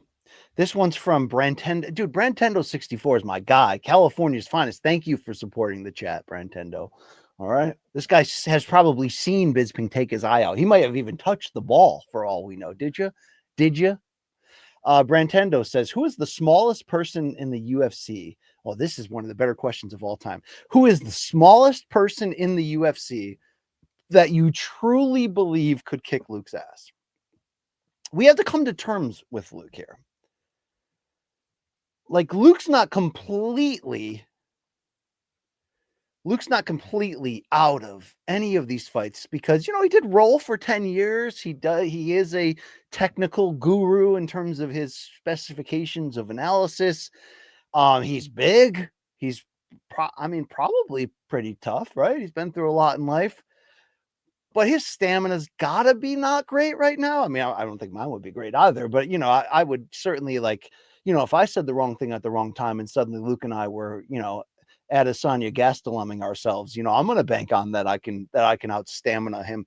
So in reality, it's like, how low can you go in picking the smallest UFC person? How low? Could a 125, and by the way, Brandon Royval, my guy, Raw Dog, just had to pull out of that Manel Cop fight coming up. Could a UFC fully in shape, physical primed 125er? I mean, you know, what are you going to do, Nate? Point fight me? No, could they, you know, get to a point where they could, I mean, it's probably nothing a double leg could figure out. And then they could, a 125er could beat Luke. All right. It's true. Peanut had the smallest 125er. Woman beats Luke. It's an interesting argument. In some situations, maybe. Lord of the Pies are saying any 145er. I mean, these are professional fighters we're talking about. It's the same argument of like, you know, average, decently in shape, 30-year-old guy watching women's basketball saying, I could take any of these one-on-one. You probably, no, you can't. You can't. You really can't. You really can't. These are like elite professional athletes, you know?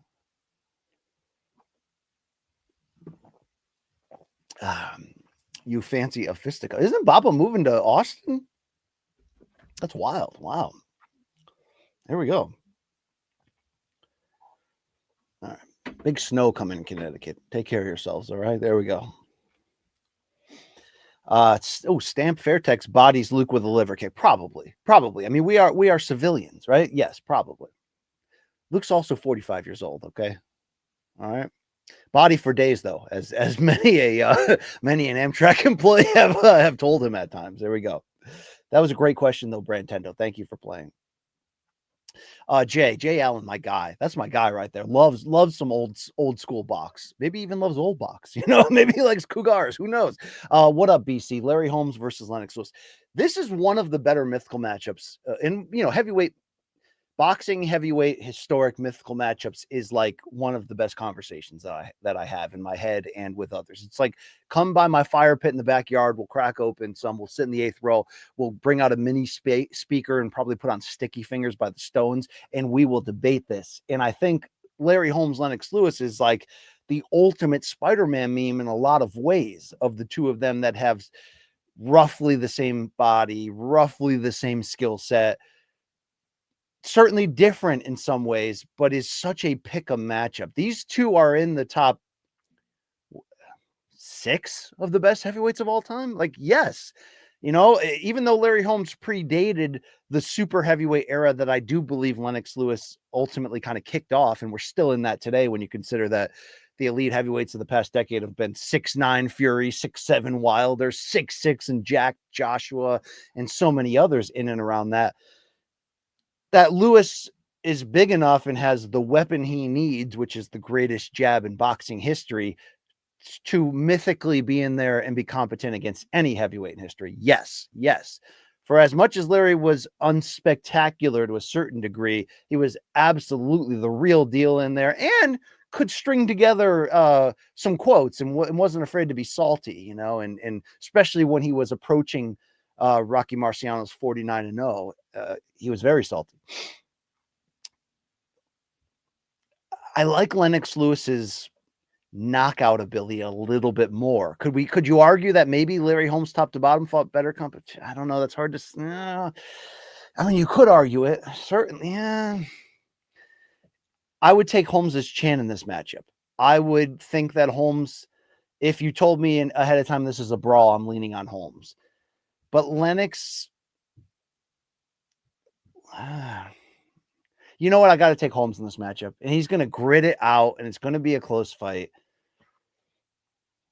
I mean, the only times before he got old we saw Larry lose was to Michael Spinks, who was a special heavyweight in that window of his absolute prime in the, speed and boxing ability and an Olympic gold medal pedigree.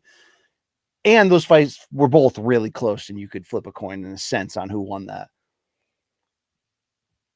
I think Lennox might be the best post Larry Holmes heavyweight from that standpoint of like one-on-one with every single heavyweight.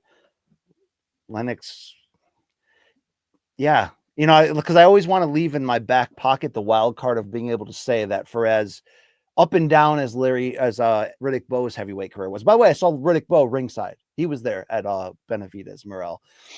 I didn't talk to him because even though he was my favorite heavyweight in the 90s, I approached him with a camera when I worked at ESPN backstage at the Barclays Center one time and was like, "Hey, Riddick, can I interview you?" The Klitschko's were hot at that time. I wanted to ask him about that. And, he was like, "White boy, how much you going to pay me?" And I'm like, no, this is for ESPN. This is like a legit thing, man. I just want to get your thoughts on him.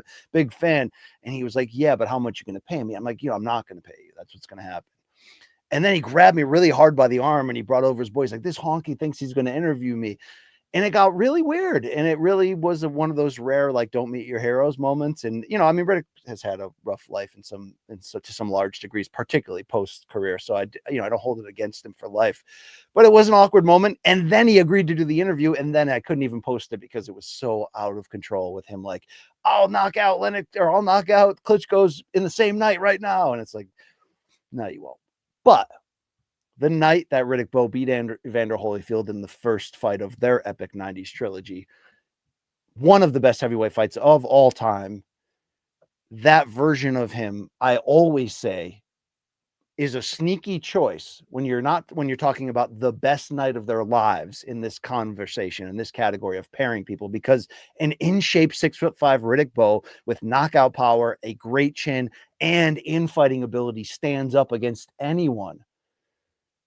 But probably not Lennox Lewis, though, who knocked out Riddick Bowe in the 1988 gold medal match at the Olympics, and obviously was so deep into Bowe's head that Riddick dropped the WBC title in the garbage to avoid him.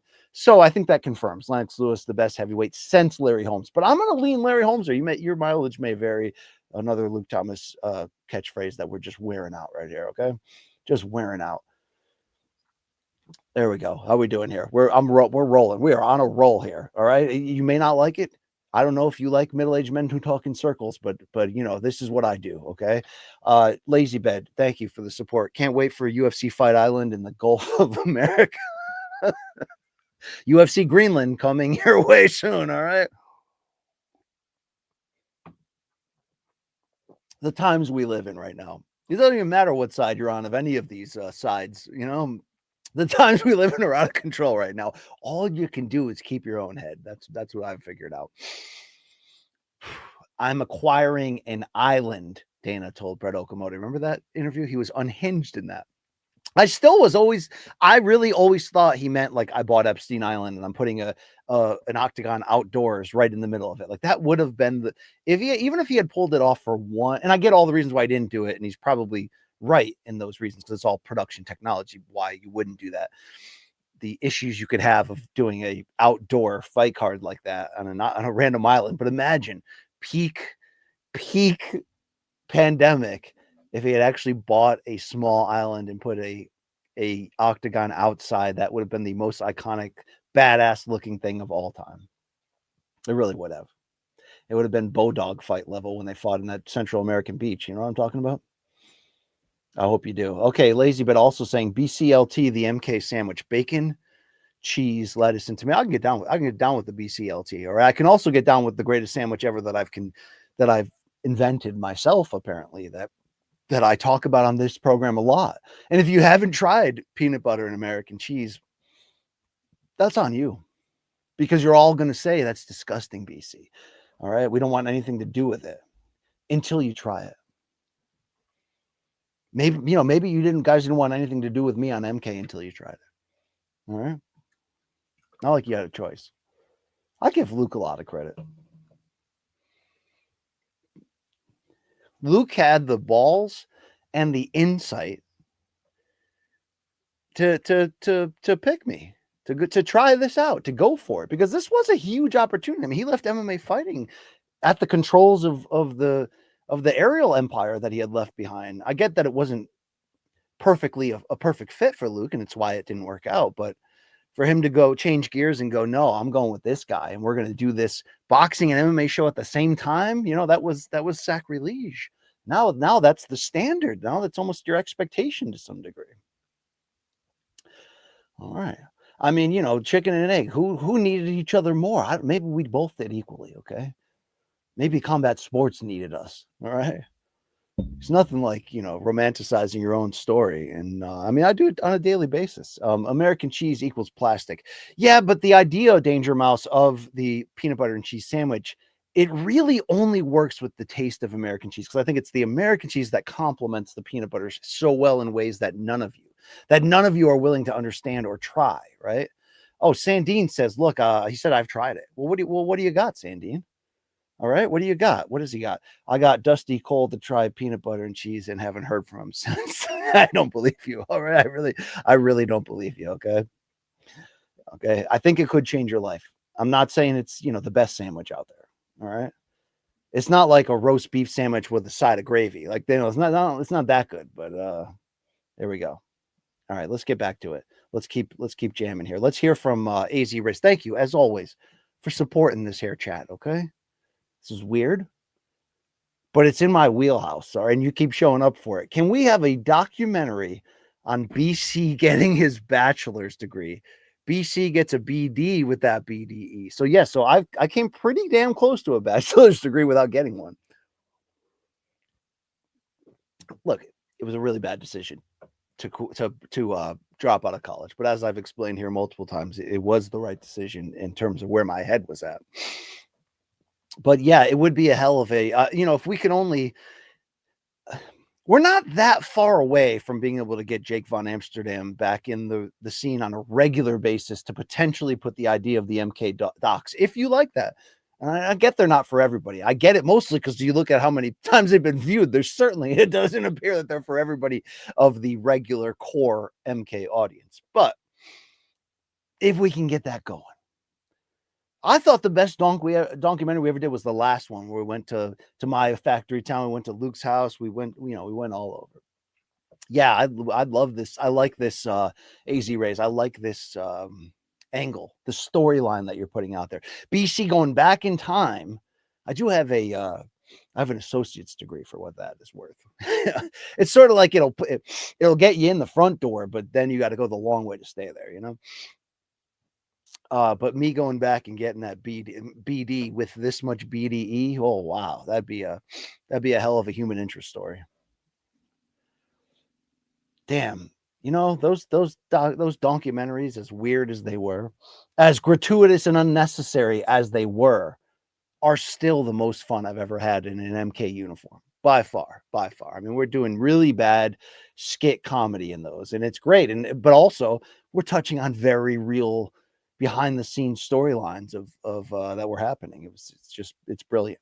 I mean, Jake's one of the, I don't know if you can be brilliant without being weird, but Jake's one of the weirdest, brilliant people I've ever met. I love Jake. Thank you. Talk Rule is back. Big Dev over here. Thank you. Did you prefer MMA when it was niche or mainstream? So it's interesting. That was what I was talking about kind of earlier. And I know I had a rant on the same topic, I think last week. But the ultimate, okay, the real nostalgic period time of my time watching MMA has become 2016, that era, which is unfair to, like, I'm finding out now. It's unfair to think, even with the success and the financial advantage that UFC has, like, could they create another 2016? They actually could, in my opinion. I get why they don't. It's now about extracting as much money as possible. There's a different boss behind the scenes. It's a different financial area. But definitely 2016 was the most fun. Conor, the end of Rousey. I mean, Brock came back. They're loading up cards at like the most stupid, gratuitous level ahead of the big sale. But in reality, the best time for me as a fan was that point, essentially, where UFC was in the process of transitioning from niche to mainstream. You know, where they're showing signs of this huge, bright potential to become legitimately mainstream and beyond regular primetime TV, which they eventually did with the Fox deal and now ESPN. I mean, they're at a place where, to be honest, I just didn't think they could get this quickly. It's an absolute credit to the Fertittas and Dana, and then obviously what Ari Emanuel's been able to do in short time there. Reggie's arrived, by the way. Reggie is here. Yeah, they're waiting for you. They've been waiting. But that area where it was still raw enough of the thing you first fell in love with, mixed with, oh my God, you put some lipstick on this pig. This is fun. That's stretch. And when you have Silva, GSP, and Jon Jones all on top at the same time in their prime, and then you're floating in and out the Lesnar commercial crossover run, the Rousey run into McGregor. Okay. You want to say hi? You know, those were the times. All right. Hold on, Reg. I got to close the door. Hold on. One second.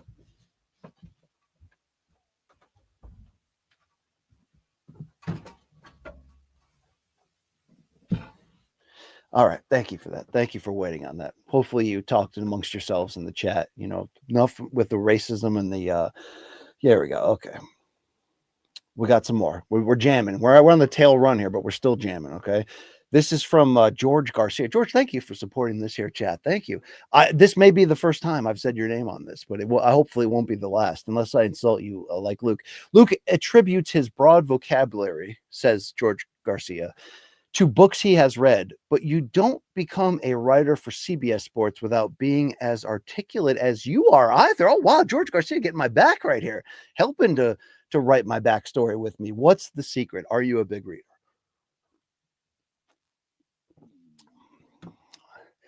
I'm just not a big reader of fiction. That's the reality. And have I really failed myself on the idea of actually reading in this modern era of technology and smartphones and video games and everything on demand at your fingertips? Yeah, it's been the hardest it's ever been to read even the things I love most, which are autobiographies of people in the fight game or music or what have you that I'm really intrigued by. But have I read voraciously my whole life? Yes. I mean, when Wikipedia first launched, I mean, even to this day, I get in these Wikipedia rabbit holes of just like, I'm a geography nerd at a crazy level, you know. When I was in first grade, I had massive maps of the world, of North America, of the US, of Connecticut, and I would just study them, you know. Then when I got into sports watching and the memorizing of statistics, I would buy the almanacs, you know, every year, the updated one in the 80s and 90s for every sport. And it was I couldn't quench the craving for more knowledge in the topics that I was interested in. I had a good model of that in my dad, who the things that he was interested in, building motorcycles, rock music, would throw himself in there the same way. And that's, where I learned that, almost like this obsessiveness to be an expert in it just because you care so much about it. So that certainly fueled my ability. I think I showed, if I showed any signs growing up of having something, it was in the writing vein, or early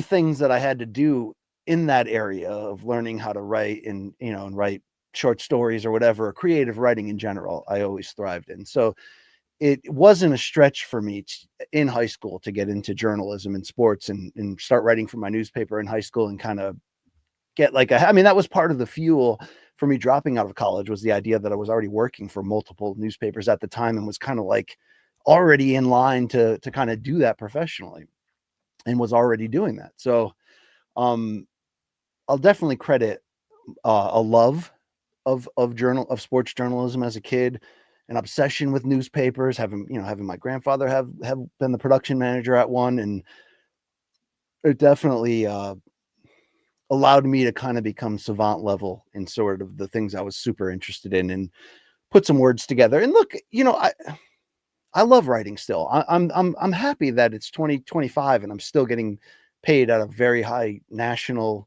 if not even international level to write.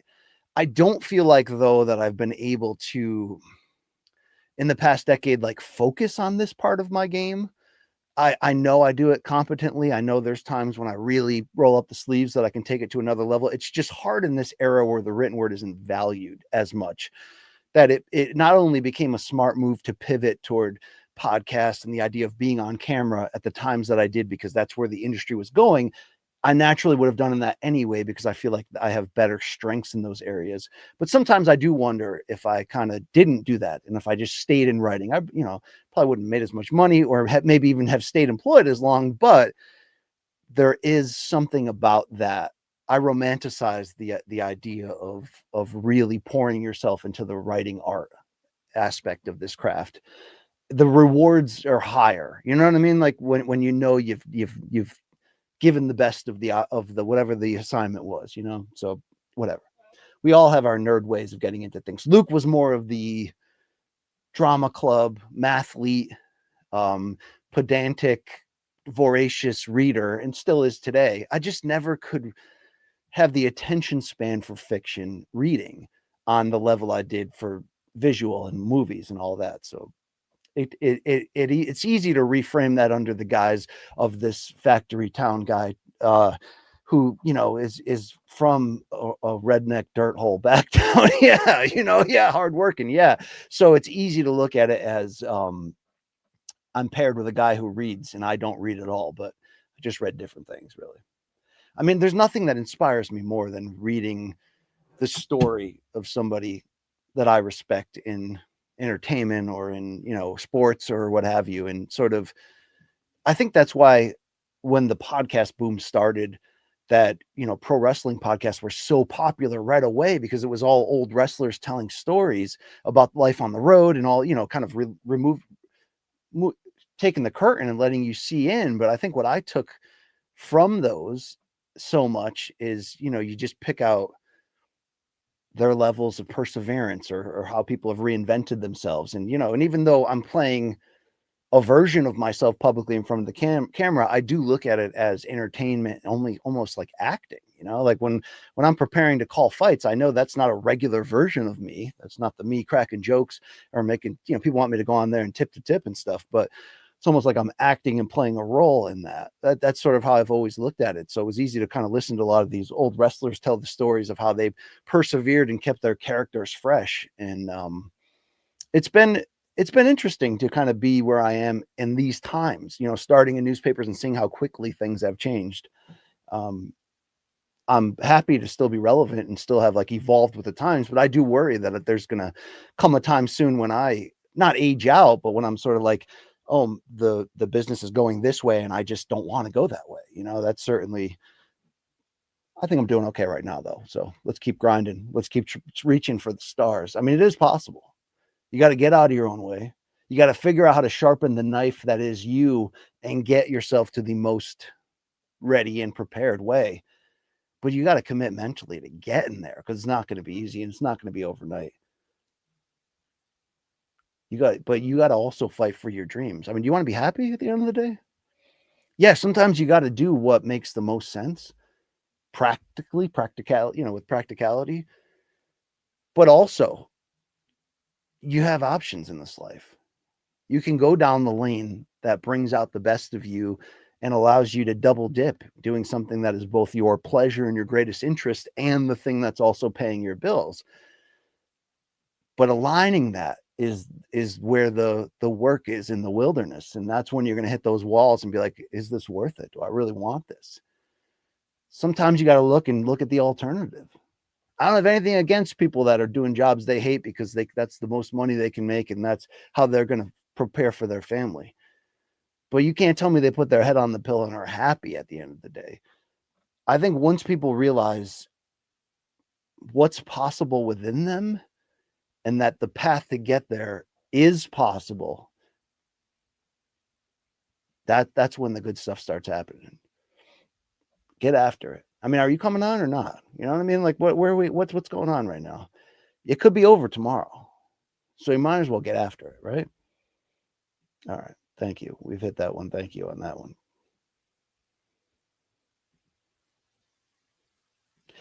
Dino Dan Don. BC, if you could fishing with one dictator from history, what would it be? Worth noting that they are pre-meth. Yeah, that is one of the most unhinged, ridiculous moments in fight history. Only one upped by Dana's refusal to take any accountability and handle it. I don't need to maybe be as aggressive as Luke was, but I also agree with him. This idea of a reckoning, or just of the idea that if you don't police, if you don't draw boundaries, the boundaries will draw themselves eventually again, on their own terms. But great. Yeah, I'm not looking to hang out with dictators. I got a dictator in my life, and he's this guy, Reggie Jackson. You know what I mean? He dictates his selfish desires on all of us at all times. And can we get mad at him? Should we get mad at him, or is he just I mean, like I always say, I respect it. This guy doesn't give a damn. You know what I mean? Yeah. All right. Thank you. Marc-Andre Barrio, do you think Conor gets a great babyface turn a la Mike Tyson? Of course, that would require him to break his consecutive streak of days not being sober. It definitely would require that.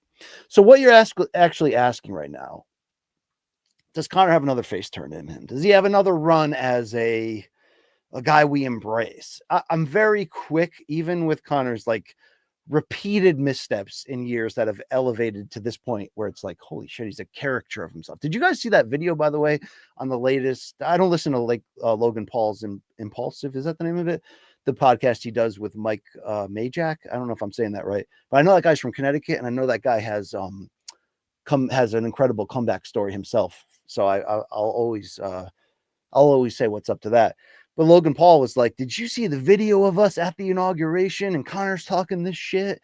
And he's like, he's saying stuff that, years ago, we would have all been nervous. And he's like, but he's such a, gross character of himself that we just look at this guy like he's pathetic. And it was like, damn, we kind of are there in a big way.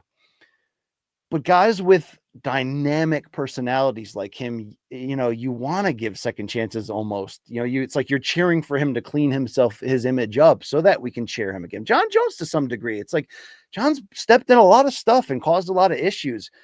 But every time he comes back and reminds us that he's Jon Jones, we're so quick to be like, man, we just want to see greatness, But what greatness is left in Conor fighting wise?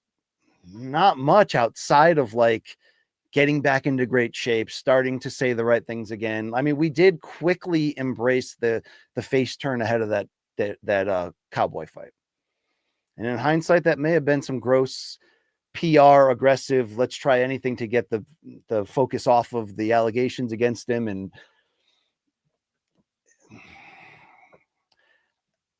it's just him cleaning himself up and getting into a fight he could win, like a trilogy with Nate Diaz. Is that enough to, winning or at least showing us that you're that guy again, or showing us that you're willing to go out there, put in the time to get in the shape, accept the fight, show up and fight and deliver, and not succumb quickly to injury or gassing out or what have you. How much of that would repair against the obvious things that are hard to come back from, you know, being found liable in a civil rape case, to constant missteps, to the N-word now. I mean, like, really, it's just like, what else? Are we going to see videos of him showing his piece soon? I mean, just spit on a Khabib fan in public. I mean, it's just really like this guy's acting as decrepit as possible. But ultimately, it's not just that we're in a world of celebrity worship and we're sort of like raised that way through the consuming of the media, of the, you know, it's just sort of like, I'm sounding like Sean Strickland. I get it, but that's what I say. Sean Strickland every once in a while throws a grenade that's like, yeah, I identify with that and I agree with it, you know, and then cringes you out the rest of the time. It's possible. We love second chance stories in the US. We love people cleaning themselves up. I mean, it's actually crazy what Mike Tyson's been able to do, but it takes somebody that's as dynamic as Mike Tyson, who's going to live this life where he has the results of 25 different lives all crammed and condensed into his own one life, you know, where it goes through so many revolutions and rejuvenations. And yeah, Conor does seem to be of that ilk in a sense, in terms of like, for as long as he's alive, he'll be really famous the entire time, for either for really good or really bad. It just feels inevitable. But can he do that without going back and getting into a fight and us being happy about his performance and being like, man, it was just great to see him back? I mean, can he do it without that? I don't know. Not that that should be the thing that, I mean, but also everyone's human. I don't know. Everyone's got their own goalposts and distance and what they're going to do in terms of accepting people or giving people a second chance or having grace. It would go a long way if he acted like a babyface, and he's just not acting like one at all. So it's really hard to imagine that, but you know, we'll see what happens. Thank you, Mark Andre. There we go. Two Changs, always here. That's what I'm talking about. Two Changs.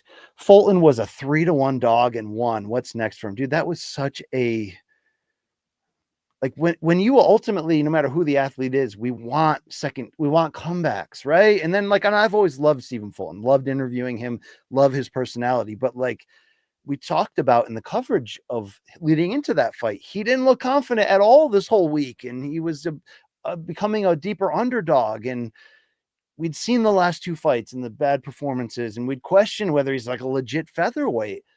And he was monotone in everything he said, and he's shown up in a scooter and jorts and Timberlands, and then he goes out and puts forth a mature performance that I mean, he's facing a red hot guy in Figueroa that we wanted to anoint as the best featherweight in the world. We wanted to bang the drum for like a Figueroa Inoue fight if it's possible. And I know that Fig's been talking about that. And he looks so good in his 3 fights at 126. Yet Fulton turned him back into a more remedial version of who he actually is at 126. It was wild to see. It's a credit to Bozienas bringing him in to train with the already established team and getting a new look, so to speak, and leaning on the strengths that Fulton still had. And that takes a lot of self-belief for Fulton to come back the way he did and then reveal members of his own team kind of turned on him after in a way. Like they just maybe stopped. I don't know the details, but you know, you wonder, people just stopped believing in him or stopped following his journey so closely. I mean, you know that the hanger-ons will leave and the real ones will be around when you hit the hard times in life, but he's not done. And now he's a 2-division champion, and now he's sort of a boss again to some degree at featherweight. I'd like to see him get a chance to unify there. I'd like to see him get a chance to fight the big fights there. When he's on point, even though he doesn't have big time power, he's daring. He fights well on the inside. For him to stand in punching range, but with his back to the ropes, but land the better shots in return and not allow Figueroa to light him up at all. He turned Figueroa back into a spammer. It was incredible to see. I have so much respect for that performance. And boxing was like actively trying to retire him. Not that there was a mean spirit against him, but man, that's one loss against an all-time great Inoue. It was one-sided. It was a beatdown, but that's one loss and then one kind of flat performance against Castro where he was dropped, had to get up and really had to fight to win that. And we're like, yeah, this guy's done. And Figueroa's going to run through him.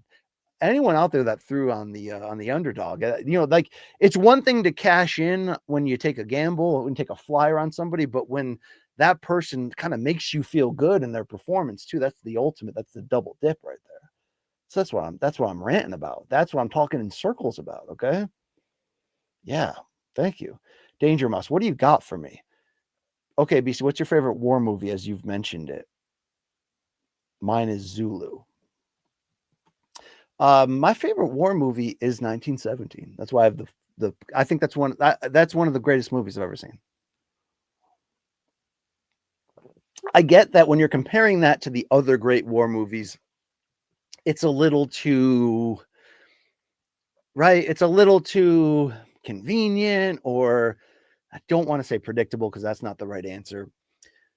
But you have to look at it from a cinematography standpoint, something that I never used to consider. I didn't consume the art of film that way. But not only am I trying to increase my palette and my understanding of greatness, whether it's music or paintings or whatever art I'm into at the time, um, that's the way that was shot to make it look like one camera throughout is incredible. But also, that's an incredible human story of brotherhood, of fighting through fear, of the impossible journey. I mean, it's got kind of this Goonies-like arc to it, even though it's more serious and it's about war, where it's like this adventure. That's incredible. But if I'm gonna go like a traditional war movie, The Deer Hunter is the best war movie. Yeah, I don't really believe that. I really believe that. That's the truth. That's a gritty ass film with great acting and just, I mean, the wedding scene. Come on, the wedding scene. Come on, Jay Allen. Thank you, brother. Jay, thank you.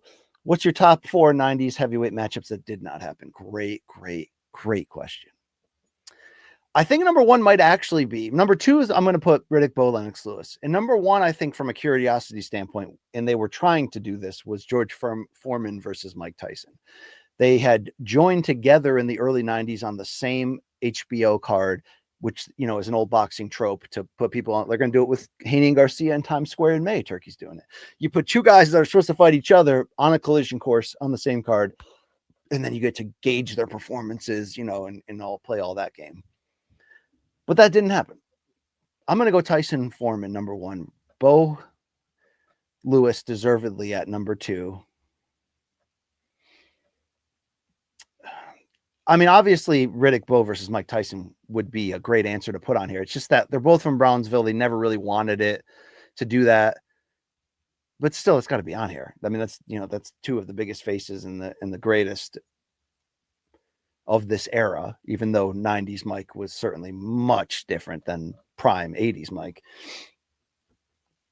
Which other one would you go for? I mean, it's not necessarily just the 90s, although they approached stardom the first time in the late 90s, but not getting the Klitschko's against all of the aging guys on the way out here in fights that would have mattered is tough to take. Yes, we did get Lennox Lewis versus Vitaly Klitschko in 2003, producing a modern heavyweight classic and one that was deserved of a rematch. And maybe because now, having been a Lennox Lewis hater my whole life, but now certainly trying to just respect how great his resume actually is and his legacy as a top 5 heavyweight all time, no question. We probably could have thrown a little bit more stones at him kind of just retiring after that fight and not doing it again. We would have loved to see him against while Lennox still had it against Vlad once Vlad corrected. I know Lennox retired in 04 and then Vlad didn't kind of really correct the path he was on until at the end of 05-06, right? The Sam Peter matchup, even though he got dropped 3 times. And then obviously when he blew away Chris Bird and he kind of became the Emmanuel Stewart version of Vladimir Klitschko, the real one. Not getting a Lennox Lewis in his early 40s who still had it against that, even though this is not the 90s per se, we got robbed in that regard too. It could have and should have happened. Now, I don't hold it against Lennox for not coming back. I think we should praise guys more for not coming back, but could have made really big fights. And I don't want Klitschko to come back right now. 48. There's a nice human interest angle for sure of trying to beat Foreman's record and a guy in Vlad who stayed active. He said he's been training since he retired, like never stopped.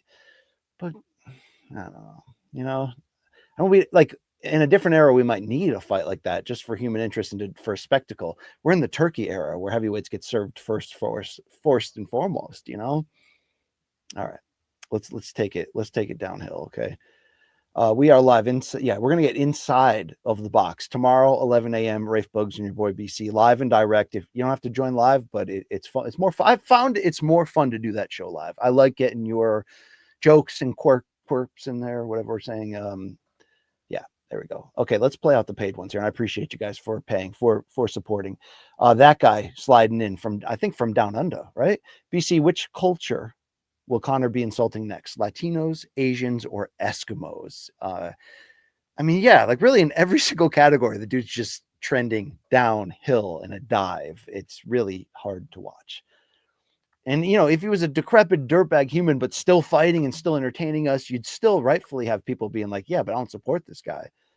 But it'd be a lot easier. But even, you know, everything sucks with this guy lately. Damn.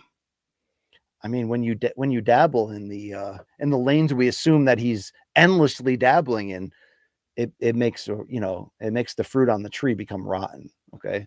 I don't need to get Old Testament on you on that. You understand it. 2 Changs. I understand you, brother. Better corner, Frazier with Yank Durham, Eddie Futch, and George Benton, or Ali with Angelo Dundee, Bundini, and Pacheco, and the Fight Doctor, Ferdy Pacheco, doing cuts. It's a great question. It's 2 of the all-time greatest there. But I'm going to go with the Frazier side right there. I will. I'm going to go with the Frazier side right there. I think that was a better corner, but Ali was a better fighter. But if Frazier did all that with one eye, Bisping, Shara Bullet style, that is just insanity. Insanity. I mean, it's insane in MMA too. It's insane in general, but so is fighting to me. Okay. 2 Changs is coming right back. I think you wrote this earlier, but we touched on it. But yeah, who wins is the question. Tyson Foreman 95. So what if they did do it then? What if they had done it right after Foreman knocked out Moorer to become the lineal champ? Tyson in that stretch was beating Bruno and Selden to unify a pair of titles. Tyson would go on to then lose those to Holyfield in their first meeting in 96. So it would have to be before that Holyfield 96 fight, but right after Foreman knocked out Moore. It's the perfect time to be fighting for 3 or 4 heavyweight belts right there and the lineal crown. Who wins? So the post-jail Tyson is a flawed Tyson. But he's a flawed Tyson who can still get you the frick out of there in violent fashion. There's no question about that. Could George have the patience? Yes. He had more patience against Moore than anyone ever. I mean, you know, could he have had the chin? Yes. George had a hell of a chin, particularly second half George, where he took punishment in some of these fights. Dude, his march to just get to like that first title fight when he lost to Evander, he went through some freaking wars. Remember that fight where he wore the sunglasses afterwards because his eyes were freaking closed? Yeah. And he can box. And Tyson is a bully who was already exposed for being a bully when he was undertrained against Douglas. And really, if we're honest, leading into the Holyfield loss, really hadn't fought anybody. Now, he fought people in terms of name value, and you know, Frank Bruno tried and had built himself up ahead of that rematch, but he really wasn't met with any true resistance, right? Blew away, as he should have, McNeely, Buster Mathis Jr., you know, like and then Selden took a dive. Can we just say that out loud? He took a dive. I don't know if it's a paid dive, if it's connected to, you know, the dark side of things, or if he just took a dive because like he was afraid. And guys did have reasons to fear the post-jail Tyson. I mean, especially in that run before the Holyfield fight when a huge part of what was left of the invincibility got destroyed. And one of the greatest performances in heavyweight history because of how badly we had rightfully counted out Holyfield heading in and thought that he was medically not the same and physically not the same and washed up. And damn, he went through the hell of what that Tyson had left in the early rounds. And damn. But that's a long way to romanticize to not answering the question, BC. Who wins? It's that version of Tyson or Foreman. Foreman stops him late because that version of Tyson was a bully with a backbone that you could get to. You had to have the chin, you had to have the skills, you had to have the pop, but George had all that. And if that becomes a sloppy fight, which it kind of inevitably would, George has a better command of the slop in those instances. And that big, turtle Frazier looking defense, that fight would have been incredible. It would have been a shootout from the very jump. All right, let's finish strong here. Thank you. Thank you for joining here. Alex Torres, thank you for the support. No question, just sending support to the gas station Glizzy King. Much love from the Trashman. Thank you, brother. Appreciate you right there. All right. Started from the bottom, still climbing. Let's go. Okay. What do you got? Matt Borgerson. More like Borophyll over here. Thank you for your generous support. I had a question about Canelo versus Jake Paul. Would that weight gain to fight Jake Paul cause a disadvantage? That's a great question if this is the way it goes down. Would that cause a disadvantage for the Crawford fight? I know gaining and losing weight at older age hits harder, and Canelo at 34 now? Right around 33, 34, right around the spot where Roy Jones showed us why you don't do that when he put on the weight to fight at heavyweight and then kind of rushed it back down to 175 for the Tarver first fight and had to gut it the hell out in one of his best performances that never gets the love it deserves, in a weight drained Roy Jones, just outmanning Tarver. We saw what happened in the rematch. It's a great question, because if a Jake Paul fight happens in the mid 180s, let's say, I mean, it's not like Canelo would have to put on weight the smart way, meaning when Roy Jones went up to heavyweight, he had to strategically put on muscle, right? And in a sense, to be physically in that fight. That's the hardest thing to do then, to then take off that weight when you're stripping yourself of the muscle.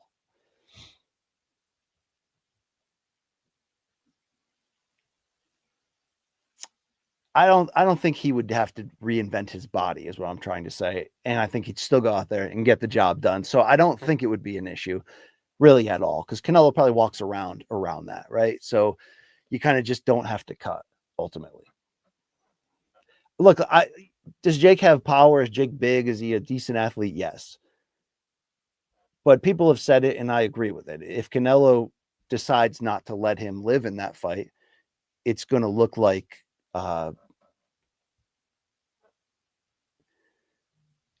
whatever he wants it to, right? I mean, it's going to be an absolute lapse. It's going to look like Canelo Rocky Fielding. It's going to be interesting to some degree. All right, on the way out here, Dave Sandine, is there such a thing as a good franchise all-you-can-eat buffet restaurant? Not really. Quality of food's always going to be low. May not always be safe there either. I mean, you only find them in inner cities at times, but comfort-wise, though, it does scratch the itch. I don't think anyone's really put the effort. COVID killed this idea, obviously, but I don't think anyone's really put in the effort to make one that's kind of quality. In the 80s, my family and I, we always went to Waterbury, Connecticut, to American Steakhouse. And even though in hindsight it was more negative, probably more gross than good, quality of food, the variety, as a kid, you felt like you were going somewhere really nice, even though in reality you weren't at all. But that had a good formula where the price wasn't too crazy, the food wasn't too gross. No one's pulled that off at the moment, at least not in my areas, Sandine. All right. I mean, we rock Gobi Mongolian Grill. That's what I'm talking about, right? The kids love that place. Final one here, and then we'll put this to bed. And thank you to everybody for being great. Thank you. Lazy Bed. Can't wait. Yeah. Oh, we hit that already. Okay. That's it. Hey, guys. We got after it. All right. All right. Sandine knows. There we go, Sandine. Ponderosa owned. In hindsight, it was maybe gross. Yeah. I mean, they're all going to be gross. That's the thing, right? Really, it's like, have a part of the menu that's not gross. Have a part of the menu that's almost like classy, and we'll put up with the grossness of the facility. Okay. All right. Yeah. All right. There we go. Hey, I've talked too much in circles, but thank you for joining. Thank you for contributing. Thank you for caring. And thank you for, checking in with us Friday, MK live, 11 a.m. in New York City. Pre-game preview, Chuck Mindenhall, UFC 312. It's going to be great. Thank you. Support Luke Thomas's live chat tomorrow. Support the main card minute with Luke Nocita. Support what's going on here in the BCX. Check out my chat with Zhang Weili. Check out Inside the Box tomorrow, 11 a.m. Eastern. Check yourself before you wreck yourself. And yeah, that's all I got to say. Okay. We can do this one day at a time. If you fell apart, tomorrow's a new day and you can pick yourself back up and you can get after it. All right. All I want to see is you maximize the opportunity that you've had in this life. You get one chance. Let's get after it. All right. That's it. That's fine. See you tomorrow. I'm BC. It's been great having you. You don't have to go home, but yeah, you got,